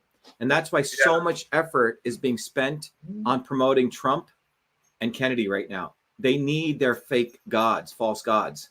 And as long as we can get people to understand that, there's some, all sorts of things can happen when you have a self-organizing system start to move. And that's the opportunity. So that's why I keep emphasizing to people that, when you go and study, I think you probably studied theater, right? There's different types of acting. There's different types of rhetoric. It's a science. There is a way to understand how the swarm works. There is a science to this. And I think people need to take a little bit of time, study it, build community with other people, and recognize that they like nothing better than people actually exiting their world and just becoming separated. So that's why I'm saying that it's important. Decentralization does not mean that we don't have a core set of scientific principles we can follow that are invariant principles. And that's the opportunity. And it took me 50 years to figure this shit out, man, but we figured it out. And that's why it's so powerful, because you can take these principles and teach anyone. And when people get it, they will never, because there will be another Kennedy, there will be another Trump. They have a fucking inventory of stable of these fucking people. And it's like a farm club. Then they have the minor leagues and the major leagues. So they have Tulsi Gabbard next in line. Oh, I'm against the military industrial complex. Really? Then why the fuck why were you part of CFR? Why are you promoting Kennedy? She's fucking from Hawaii, and Monsanto or Syngenta's destroyed the island of Kauai. I haven't seen her ever talk about that. So they have a slew of stable of these NSOEs coming. But once we educate people and say, you know what, if you're actually telling me you're going to get into Congress and you're going to change stuff, you're fucking lying to people. The only way change has ever come is raising people's consciousness bottoms up. So that's 100% true. It's so fucking true. I can fall into I'm glad that you did the point last time about people think that they're so oppressed that eventually it snaps and they rise up. But the more oppressed you are, the harder it is to rise up. Oppression oppresses people. Oppression. You don't want to lose any ground. Sometimes I can fall into the bad habit of being like, oh, these junkies, they're just going to suck themselves to death and everything will be fine. And no, you actually have to participate. That's why I don't actually preach the get a cabin in the woods and farm and put your head in the sand. I really don't do that. I tell people to be more self-sufficient and offer personal solutions for whatever you have a problem with. You don't like GMOs, grow your own food. You know, one of the bears started a seed company and now we all exchange our own seeds. And that's not your whole life, but that's a major part of like what I'm doing. And so, but if you're a welder, you're a carpenter, you're a plumber, whatever that is, just try and be, you know, out of debt, have like your own people. And it's not about hiding. It's about like interacting with them, but in a way that actually is effective. And one of the main things is no idols. No one's coming to save you. I never have the someone coming to save me problem, but I do sometimes. I'm like, oh man, it's all good. Their whole apparatus is just going to crumble, but it's not. They'll keep crumbling, but they'll just keep replacing them. And one thing that people should understand is when you're that anti-human, you know, curb your Malthusianism should be the name of Booby's TV show with his bitchy wife. What was it? Curb your enthusiasm, curb your Malthusianism. You know, Malthusianism is like, there's a limited amount of resources, kill as many people as you can, weaken everybody. They do it to each other. So let's say Bill Gates isn't holding the people anymore. The people behind him all have knives, like metaphorical, but they're like, yeah, eat them. I want a spot. They're just like these like vampire people. And so it really won't, that swarm isn't going anywhere. The people will, you know, Booby in three years may die of a fucking heroin overdose covered in his own Falcon jizz, but like there's going to be an next one. And unless you change your behavior ground up, that swarm is going to keep being effective on you. Yeah. Yep. Well, Owen, I think the key thing is there are the same scientific principles that move your breath in and out, that cause air exchange in your body, that allow you to serve, are the same principles that run every aspect of humanity. And once people understand that, they'll understand that once you have a goal, there will be disturbances that'll come to achieving those goals. And the issue is, how do you navigate those disturbances? And in the world of politics, those in politics understand that their goal is power, profit, control, and the disturbance is us. And if you look at it from our perspective, what the 8 billion people have not done in an organized or even a decentralized way is what is our goals, you know, because we've been distracted by them. So the goal would be, as I say, truth, freedom, health. And how do you achieve those goals? Well, you have very different inputs. I should do a diagram of that swarm, what the inverse looks like. If you had the goal being truth, freedom, and health, you know, what would be the outcome? You say, what would be the great. Yeah, we do good, true, and beautiful. That's funny. I say, yeah, because when everybody was like, the protocols of the learned elders is on, I'm like, how about the protocols of Bertaria? Like, you have to make something yourself, promote that. Yeah. Because, or else you're just playing whack. Like, you're actually just going at someone else's dreams. Like, this is a free will realm. We're all allowed our dreams. And if they want to do a nightmare, you have to learn how to detach from that, but you have to do your own and build that, or else it doesn't work. And so that's cool that you do that too. Yeah. Yeah. So I think once people but what's interesting is that these principles have existed throughout the ages from tens of thousands of years ago. So they're nice principles because they're invariant. The unfortunate thing is that very few people learn them. And once you learn them, you can use it to really change everything about your life. You can use it for your body. But even every food has these properties of transport, control, conversion and storage. And so you don't really need to follow a particular diet per se. You can understand these are what the forces are. This is what I need at this point in my life. You say? So that's why give me some examples of that. Like, how would you apply that? So there's a site there's a tool that took me about 20 years to create called Your Body, Your System. So so let's look at it very simply. So if your body, Owen, is governed by these three forces: movement of information, matter, and energy, like walking, right? Breathing is a movement aspect, right? The wind in the environment is, so there's motion. That's called transport in general systems theory. In the Indian system, they called it a weird word called vata, V-A-T-A, okay? Movement. Vata yoga? No, vata, V-A-T-A. Vata. Yeah. Okay. So vata is movement, okay? In engineering systems science, they called it transport, right? Like, for example, I'm transporting sound, right? I'm transporting air through, right? Movement. And there's certain things that accentuate transport, right? You can move things faster. Well, one of the things that affects movement is caffeine, a cup of coffee. What does it do? It gets you moving, right? Movement. So that's an herb. If you looked at caffeine, it would have a essentially, if you were to dissect it into these three components, transport, conversion, storage, it would be high in transport. Okay. So if you, I see what you're doing. Yeah. Okay. Transport. But this is a phenomenon in engineering science. You use it in flow dynamics. Okay. Flux is a transport variable. Another phenomenon in engineering science is called conversion. But anyway, I'm giving you, I don't want to sort of take it away, but conversion is that's amazing. I love this. Yeah. So conversion is the aspect of taking one form of matter or information or energy into another form. Like alchemy. Yeah. Yes. And crystals do that. There are things in nature called piezoelectric crystals. They can take a mechanical force and they convert it to electrical force. Okay. The fascia in your body is actually composed of piezoelectric crystals or piezoelectricity. If you ever have a real deep rolfer who move you, you'll feel electric current. So your body has piezoelectric properties. Conversion. Digestion is a conversion process.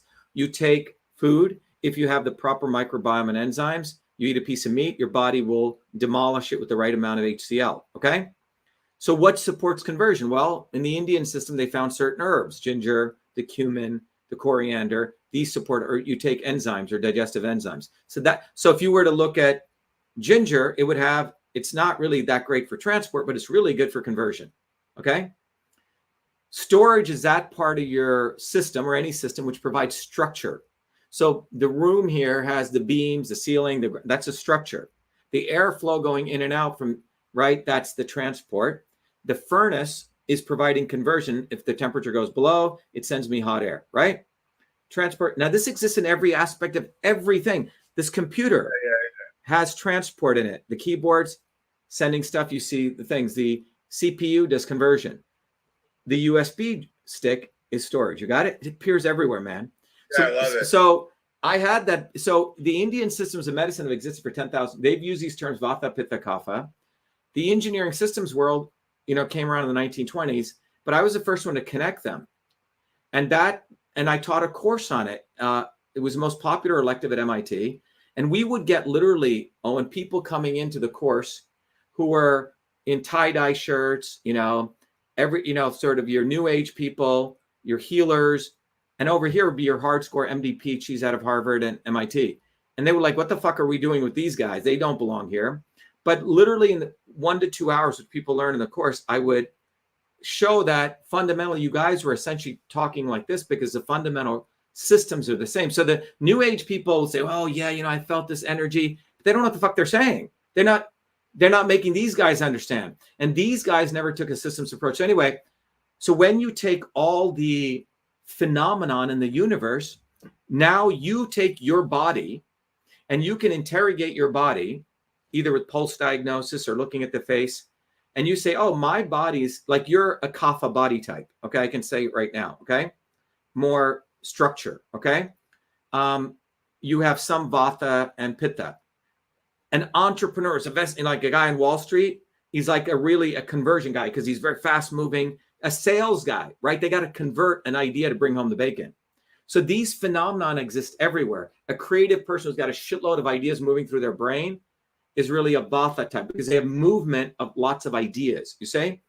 So if you take any person, you could figure out, are they vata, pitta, and kapha, okay? So if you take a person who's a kapha body type, which means they have a lot of structure, many of those people are good, like in if you look at an administrator, someone who's very calm, right? A grandmother, right? Who provides structure to the home.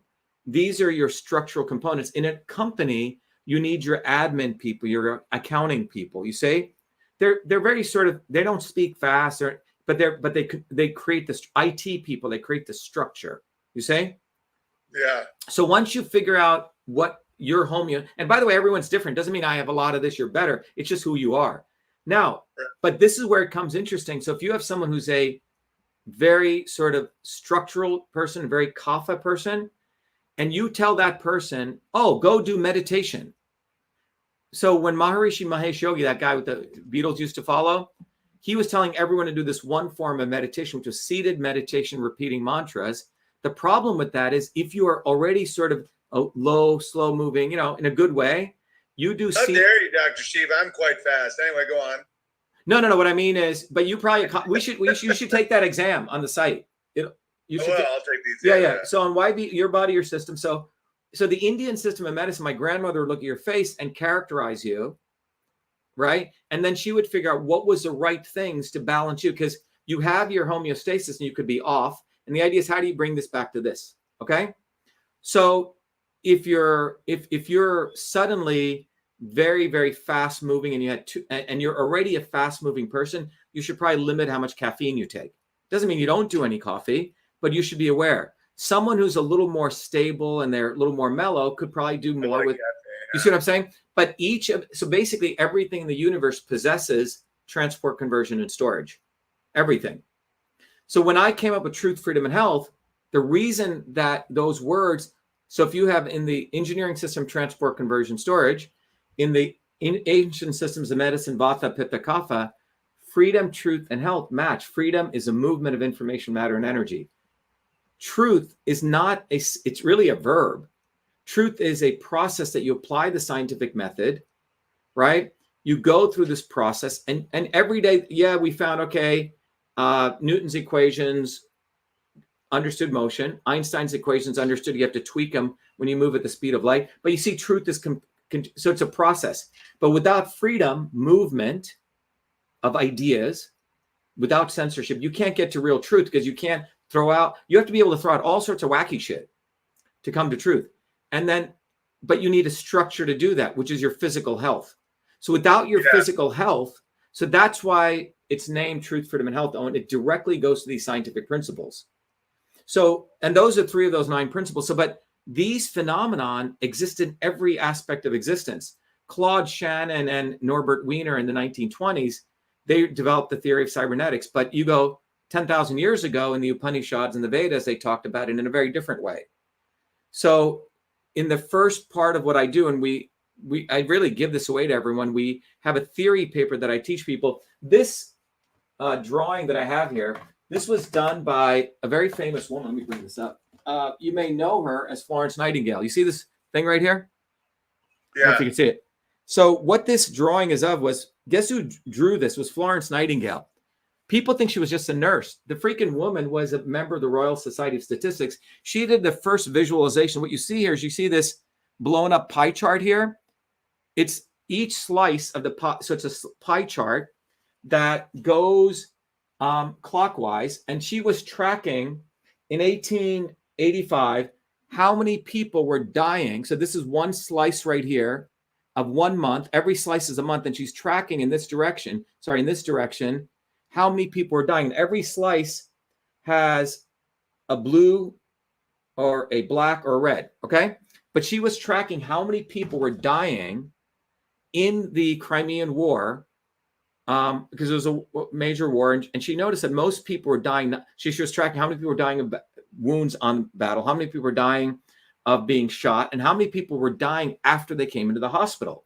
And what she found was more and more people, as the war went on, the blue lines were dying when they came into the hospital. Most of the deaths were in the hospital because the hospitals were a shithole. Yeah. Literally, it was feces, horse shit. And the unfortunate thing, they brand her as a nurse, but she was the first systems visualization scientist. That's fascinating. So she was the one who combined systems theory with data, and she showed that, hey, we have to clear up these hospitals. We have to actually make them clean. And one day, if we make them clean, we can take care of the patients, and medical researchers will come here to do research to create new medicines. But the goal of the medical system then at this time was to put a soldier back on the battlefield. It was, okay, his fucking lung is shot up. Let's or tie his arm up. So steroids, antibiotics, all this stuff, Owen, came from crisis management. And I think I've talked about this, but Florence Nightingale was the one who did this. Okay. But this is a very different system of healthcare than what I'm talking about, where you start understanding your body as a system. Now you can take care of your body, not in a reductionist way. You say, okay, now most people build the intuition, right? You say, okay, I feel a little bit here. Let me eat some more greens, right?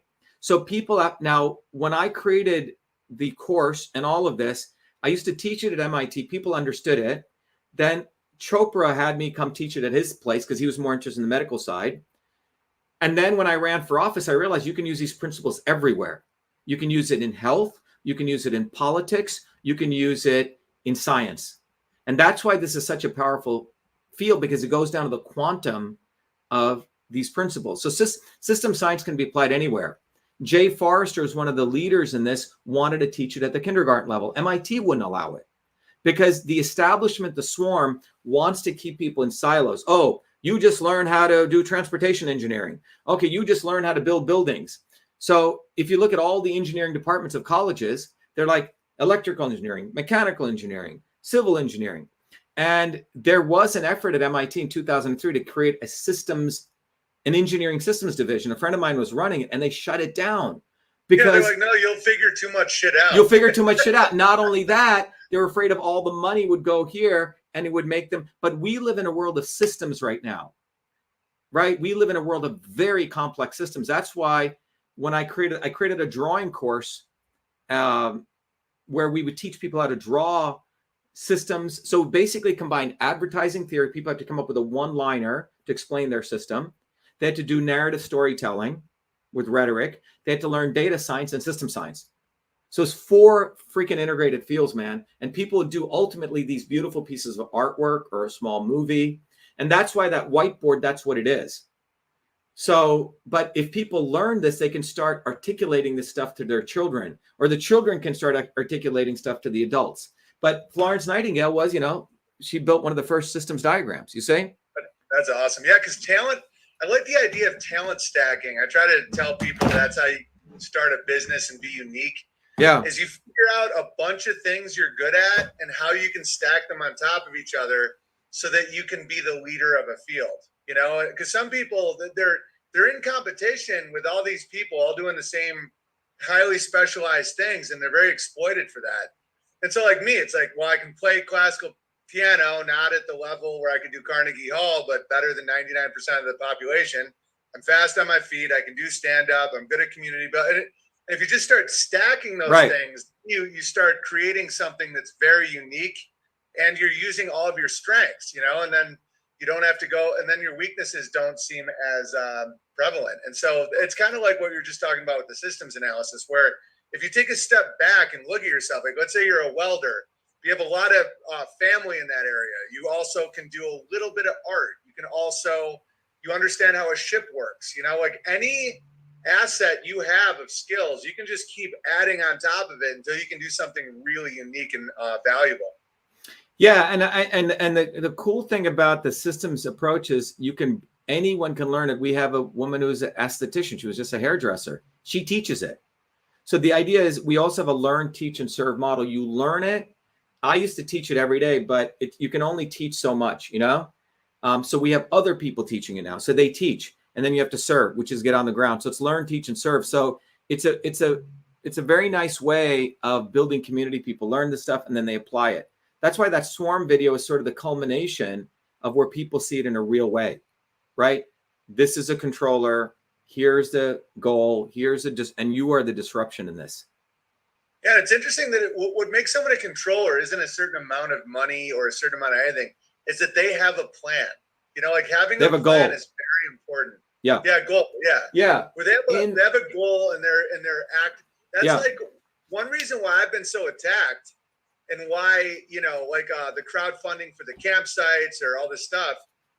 I realize that I am a disruption to their plan in certain ways, because the slander against me has been so ridiculous. And I'm like, why is that? It's because we are a group that has a plan, like, and a goal. So it's like, we want to have various pieces of land throughout the country that we can have events at without debt, in case they try and do their bullshit again. Like during COVID, our goal was to have our own land that doesn't require a license or something. Like, we don't have to appeal to that authority anymore. If everybody chips in $400, we can buy, land, and then we start building cordwood cabins. And we could have a wedding there, and no one has to comply. Because I know how, like, the satanic mindset works. Is they feel they get away with it because they're following the rules, and they don't have a morality. It's whatever they can get away with. So I was looking at their own rules. So how do they enforce it? It's licensing, debt, those type of things. So we actually successfully did that. And it made people so mad to see that we weren't just reacting to someone else's plan, that the slander campaign, that I was starting a paramilitary, that I was stealing from all my listeners, that I am secretly transgendered and have an army of Mexicans working at my home, like, total bullshit. And I'm like, why do people care? Like, why am I in mainstream media because of a campground?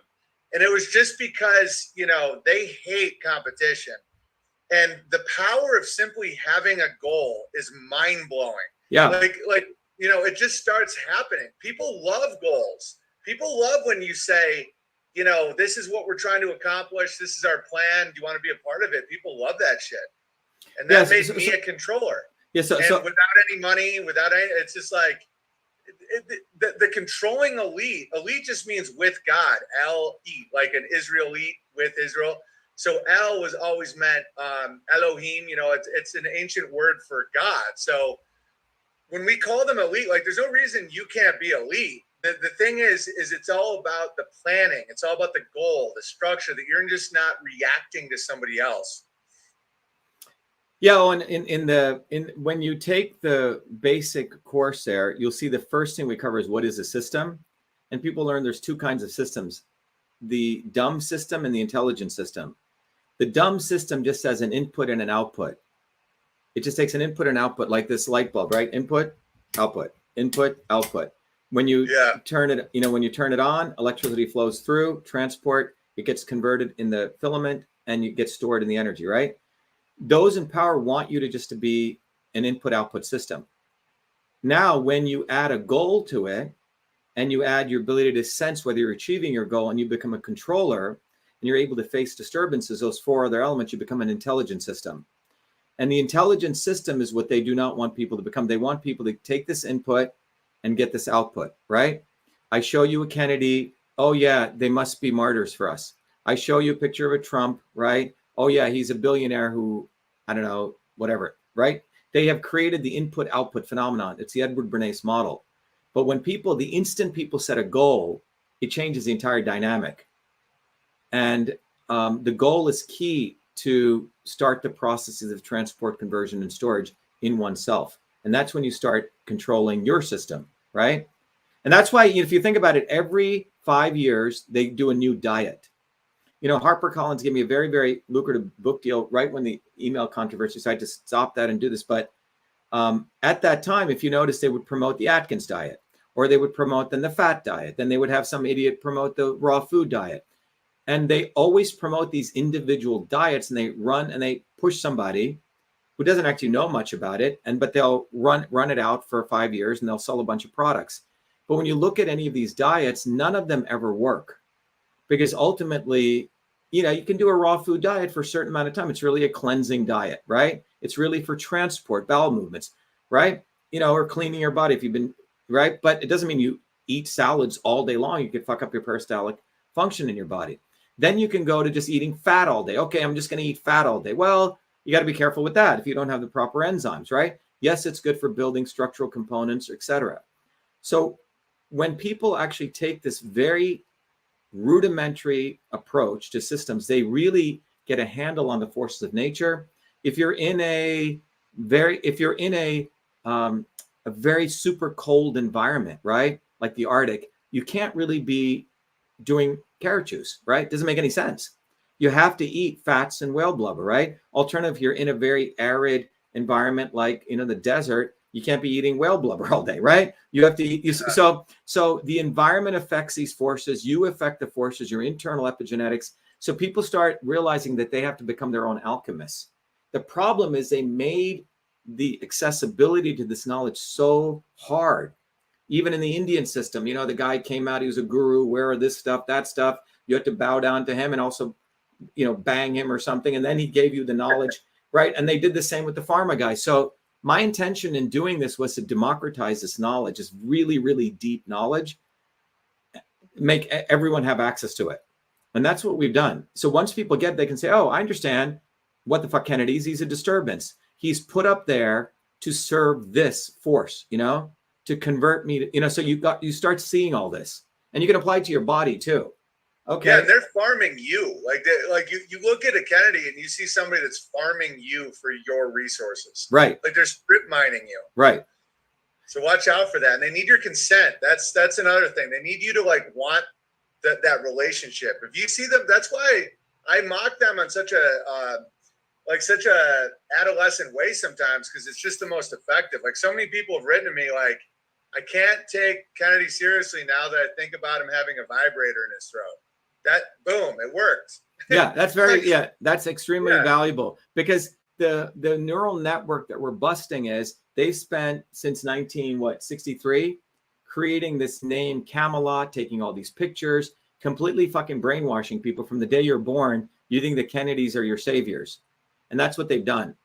And this is very, very dangerous. So to use adolescent terms is a very, very important input that we need to put back into their system to break up this. Yeah, and they act like it's bad. Like I'm going to take offense to it. I'm like, thank you. Yeah, because I'm undercutting the waves of their programming with the simplest inputs. Because sometimes you have to revert back to when you were taught these things.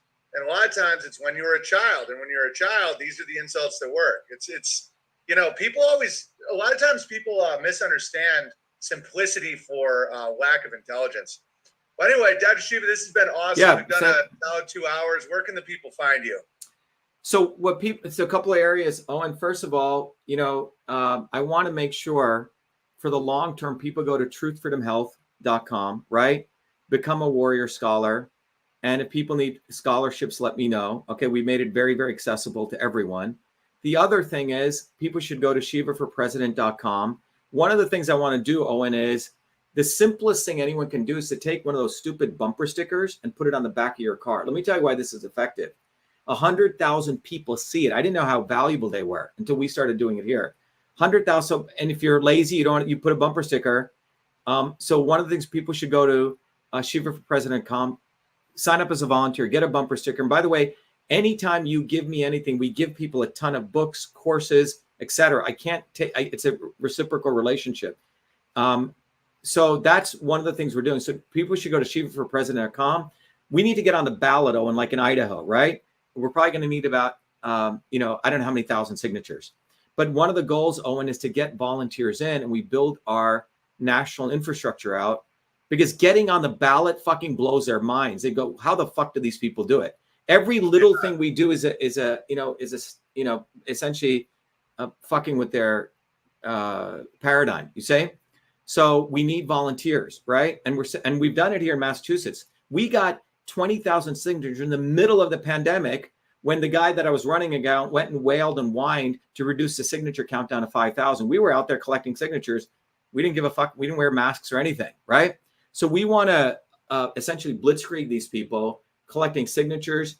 And like in Idaho, Owen, you and other people can be electors there, So the idea is we want people on the ground.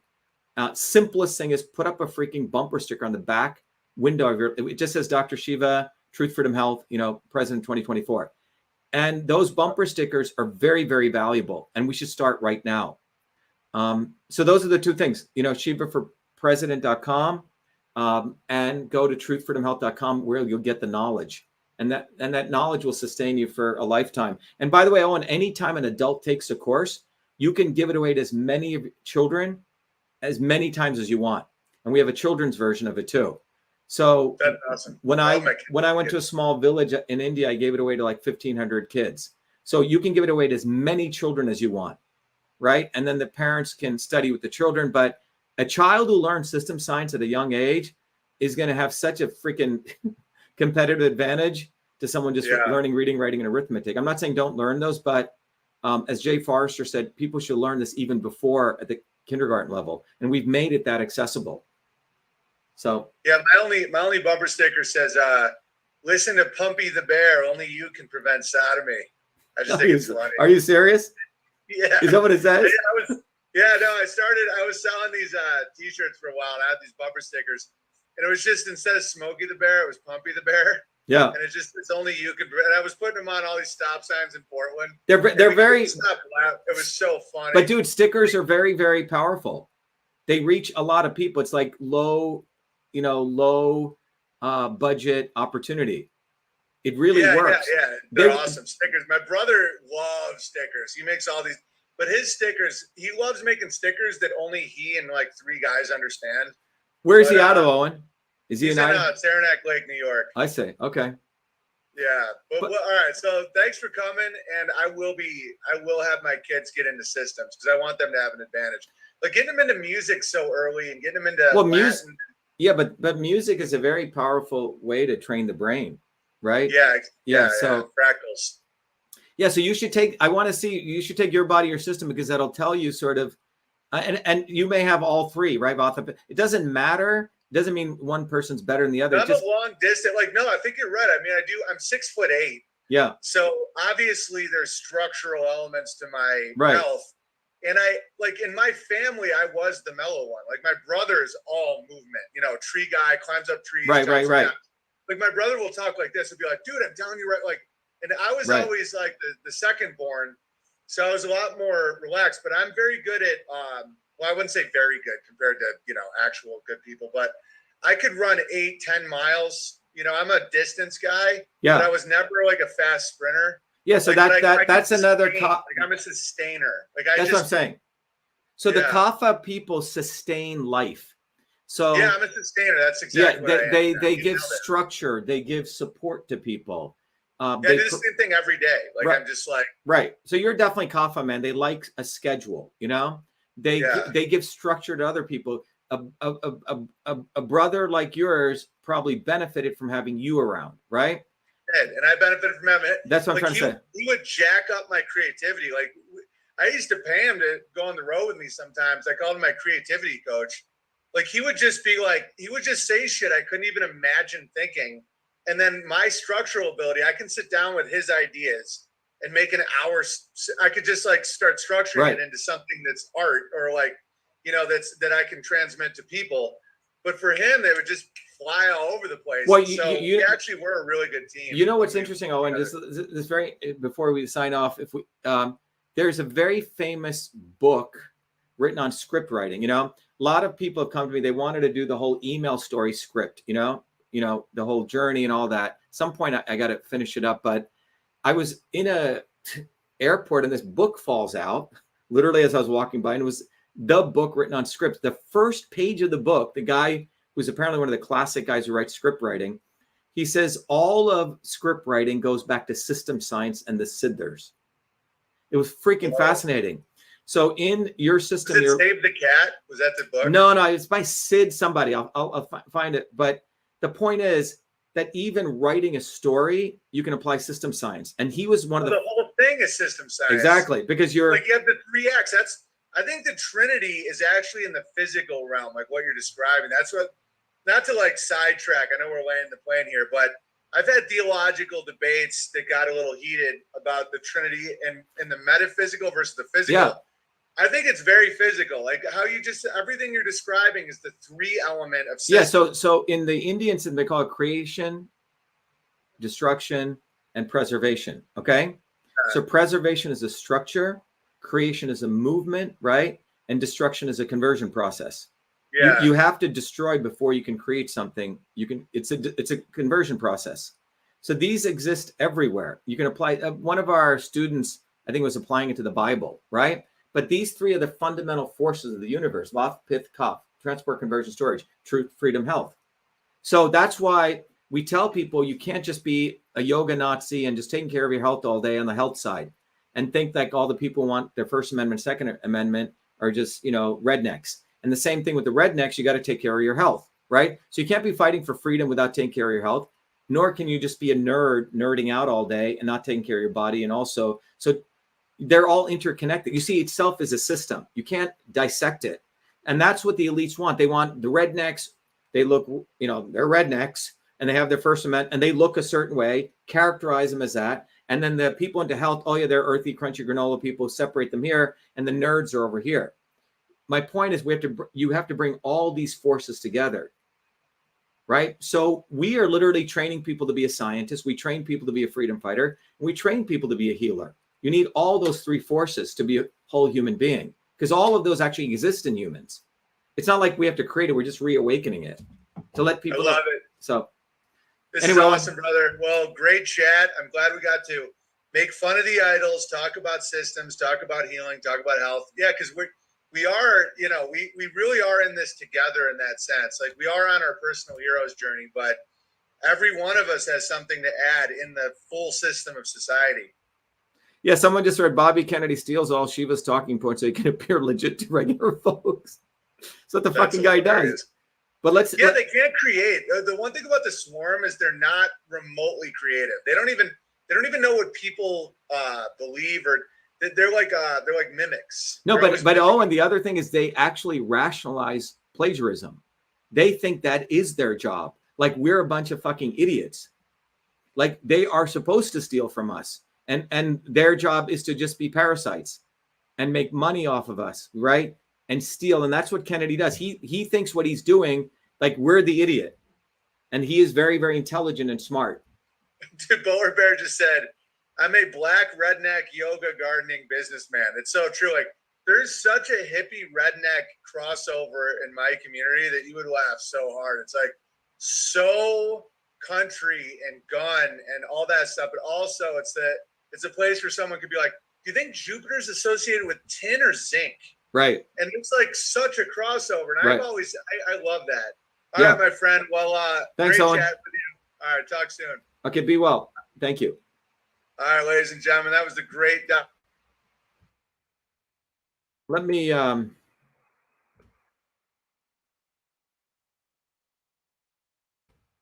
right, everyone. That was my live stream with Owen Benjamin. Before I sign off, I just want to let everyone know, all of you listening, you can do some very practical stuff, because a lot of this, we want you guys to be involved in a very practical way.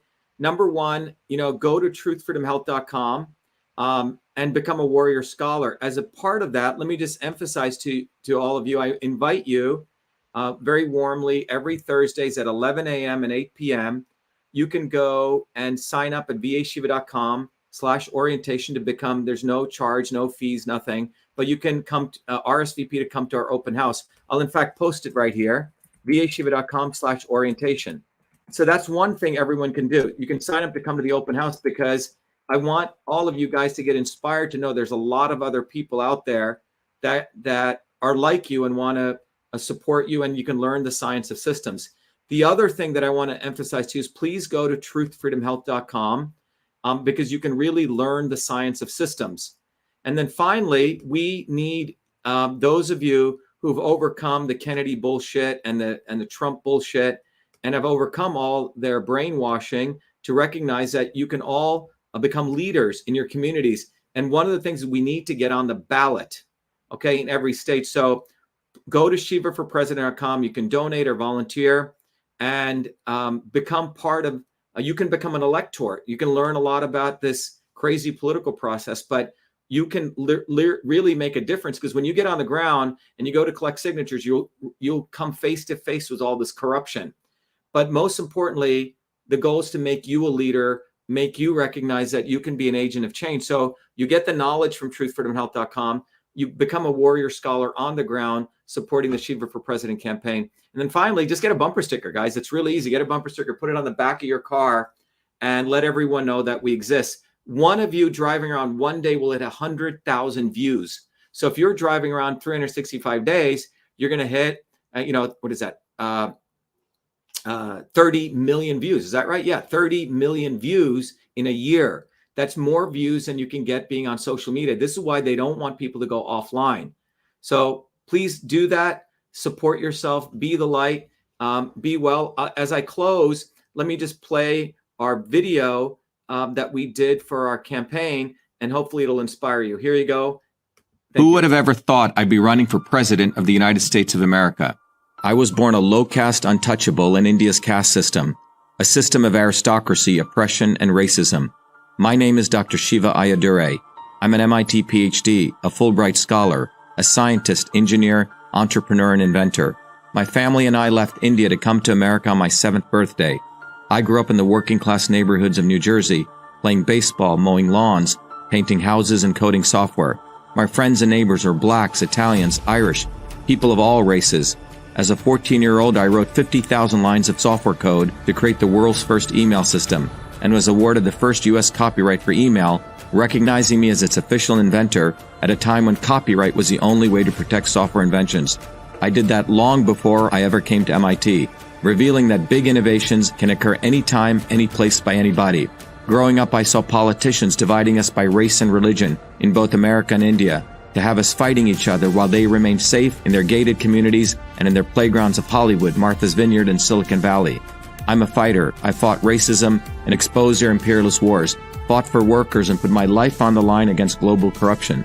I never wanted to run for political office. All that changed when I saw working Americans as never before being duped by the establishment and the not-so-obvious establishment. Across left and right, we were being sold out and made to forget why we came to America and why America existed. Lawyers, academics, billionaires, celebrities, and politicians, elites, Clintons, Kennedys, Bidens, Obamas, Bushes, black and white have hijacked America. They printed trillions for their friends. They delivered crumbling infrastructure, corruption, and racism. They've transferred trillions to themselves, dividing black and white, fear-mongering, and fake science. Lockdowns and censorship, dirty air, food, and water, pushing drugs upon us, making us sicker. We've been sold out. One set of rules for them and another for us. We deserve a warrior with a history of courage in putting everything on the line for you, who believes in you, not them, who has created a movement bottoms up for truth, freedom, health. I've exposed their lies at the right time, never waiting until it was popular. I've exposed their false gods who exist to lead you back to them. I've exposed their fake science of lockdowns and masking and provided you solutions to fight them and win and protect your immune system, saving millions. I exposed Fauci, galvanized the Fire Fauci campaign when others remained silent. When they stole our election, we sued the government and Twitter in our historic 2020 federal lawsuit, exposing in bare view the government and big tech censorship infrastructure, the unholy alliance between government and social media companies. Where was Elon and his grifters? They stood by the sidelines and did nothing. They did not use their megaphones to help us when it could have made a big difference. Now our movement grows for truth, freedom, health, independent of all of them. Every day, millions are learning the science of systems, the knowledge the elites do not want you to have, so you may learn how to think, stand up, and fight, independent of the establishment of left and right and their fake heroes. Now it's time for you to join the movement, to win back America, to win back truth, win back freedom, win back your health. That's why I'm running for President of the United States. This race is about you. This race is about truth, freedom, health versus power, profit, control. We've had enough. They think we'll fall in line and vote again for their lawyers, celebrities, billionaires, and chosen ones from above. We choose our heroes from below, from the rank and file, who do what is right at the right time, not when it's convenient and popular. They can never represent us. What America needs is a movement by the working people, for the working people, who are educated, organized, decentralized, and fight for independence from their systems of control. And that movement exists. It's ready for you. We don't need them. We need us to go bottoms up, neighbor to neighbor. My journey, your journey are all the same. It's our time. It's time we had one of us. It's time to win back truth, freedom, health, to win back America. Be part of this historic movement, all the way to our victory on November 5th, 2024. If you're an American citizen, pledge your vote now for Dr. Shiva Ayyadurai, the independent candidate for U.S. President. No matter where you live, you can be a part of this. Volunteer as little as 20 minutes a day. Don't delay. This is Dr. Shiva Ayyadurai, and I approve this message, paid for by Dr. Shiva for President.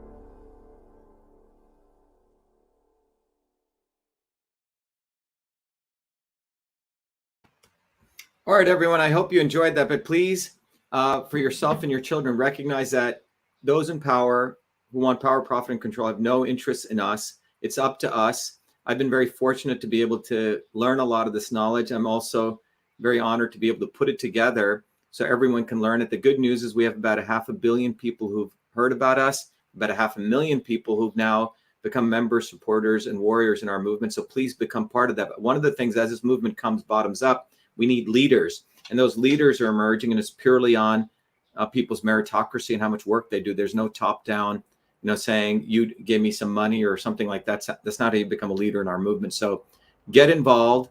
Go to Truth, Freedom, Health. Come to the open house, as I mentioned, and get involved in the campaign. It's going to be historic. We're going to have a lot of fun. But most importantly, we're going to empower people to see the world in a different way, in action, in deeds, as well as in thoughts. So be well, be the light. Best to all of you. Keep an eye out for this video I'm going to be doing as a follow-up to the swarm video, which will really go and expose how policies affect your biology. Thank you, everyone. Be well, be the light.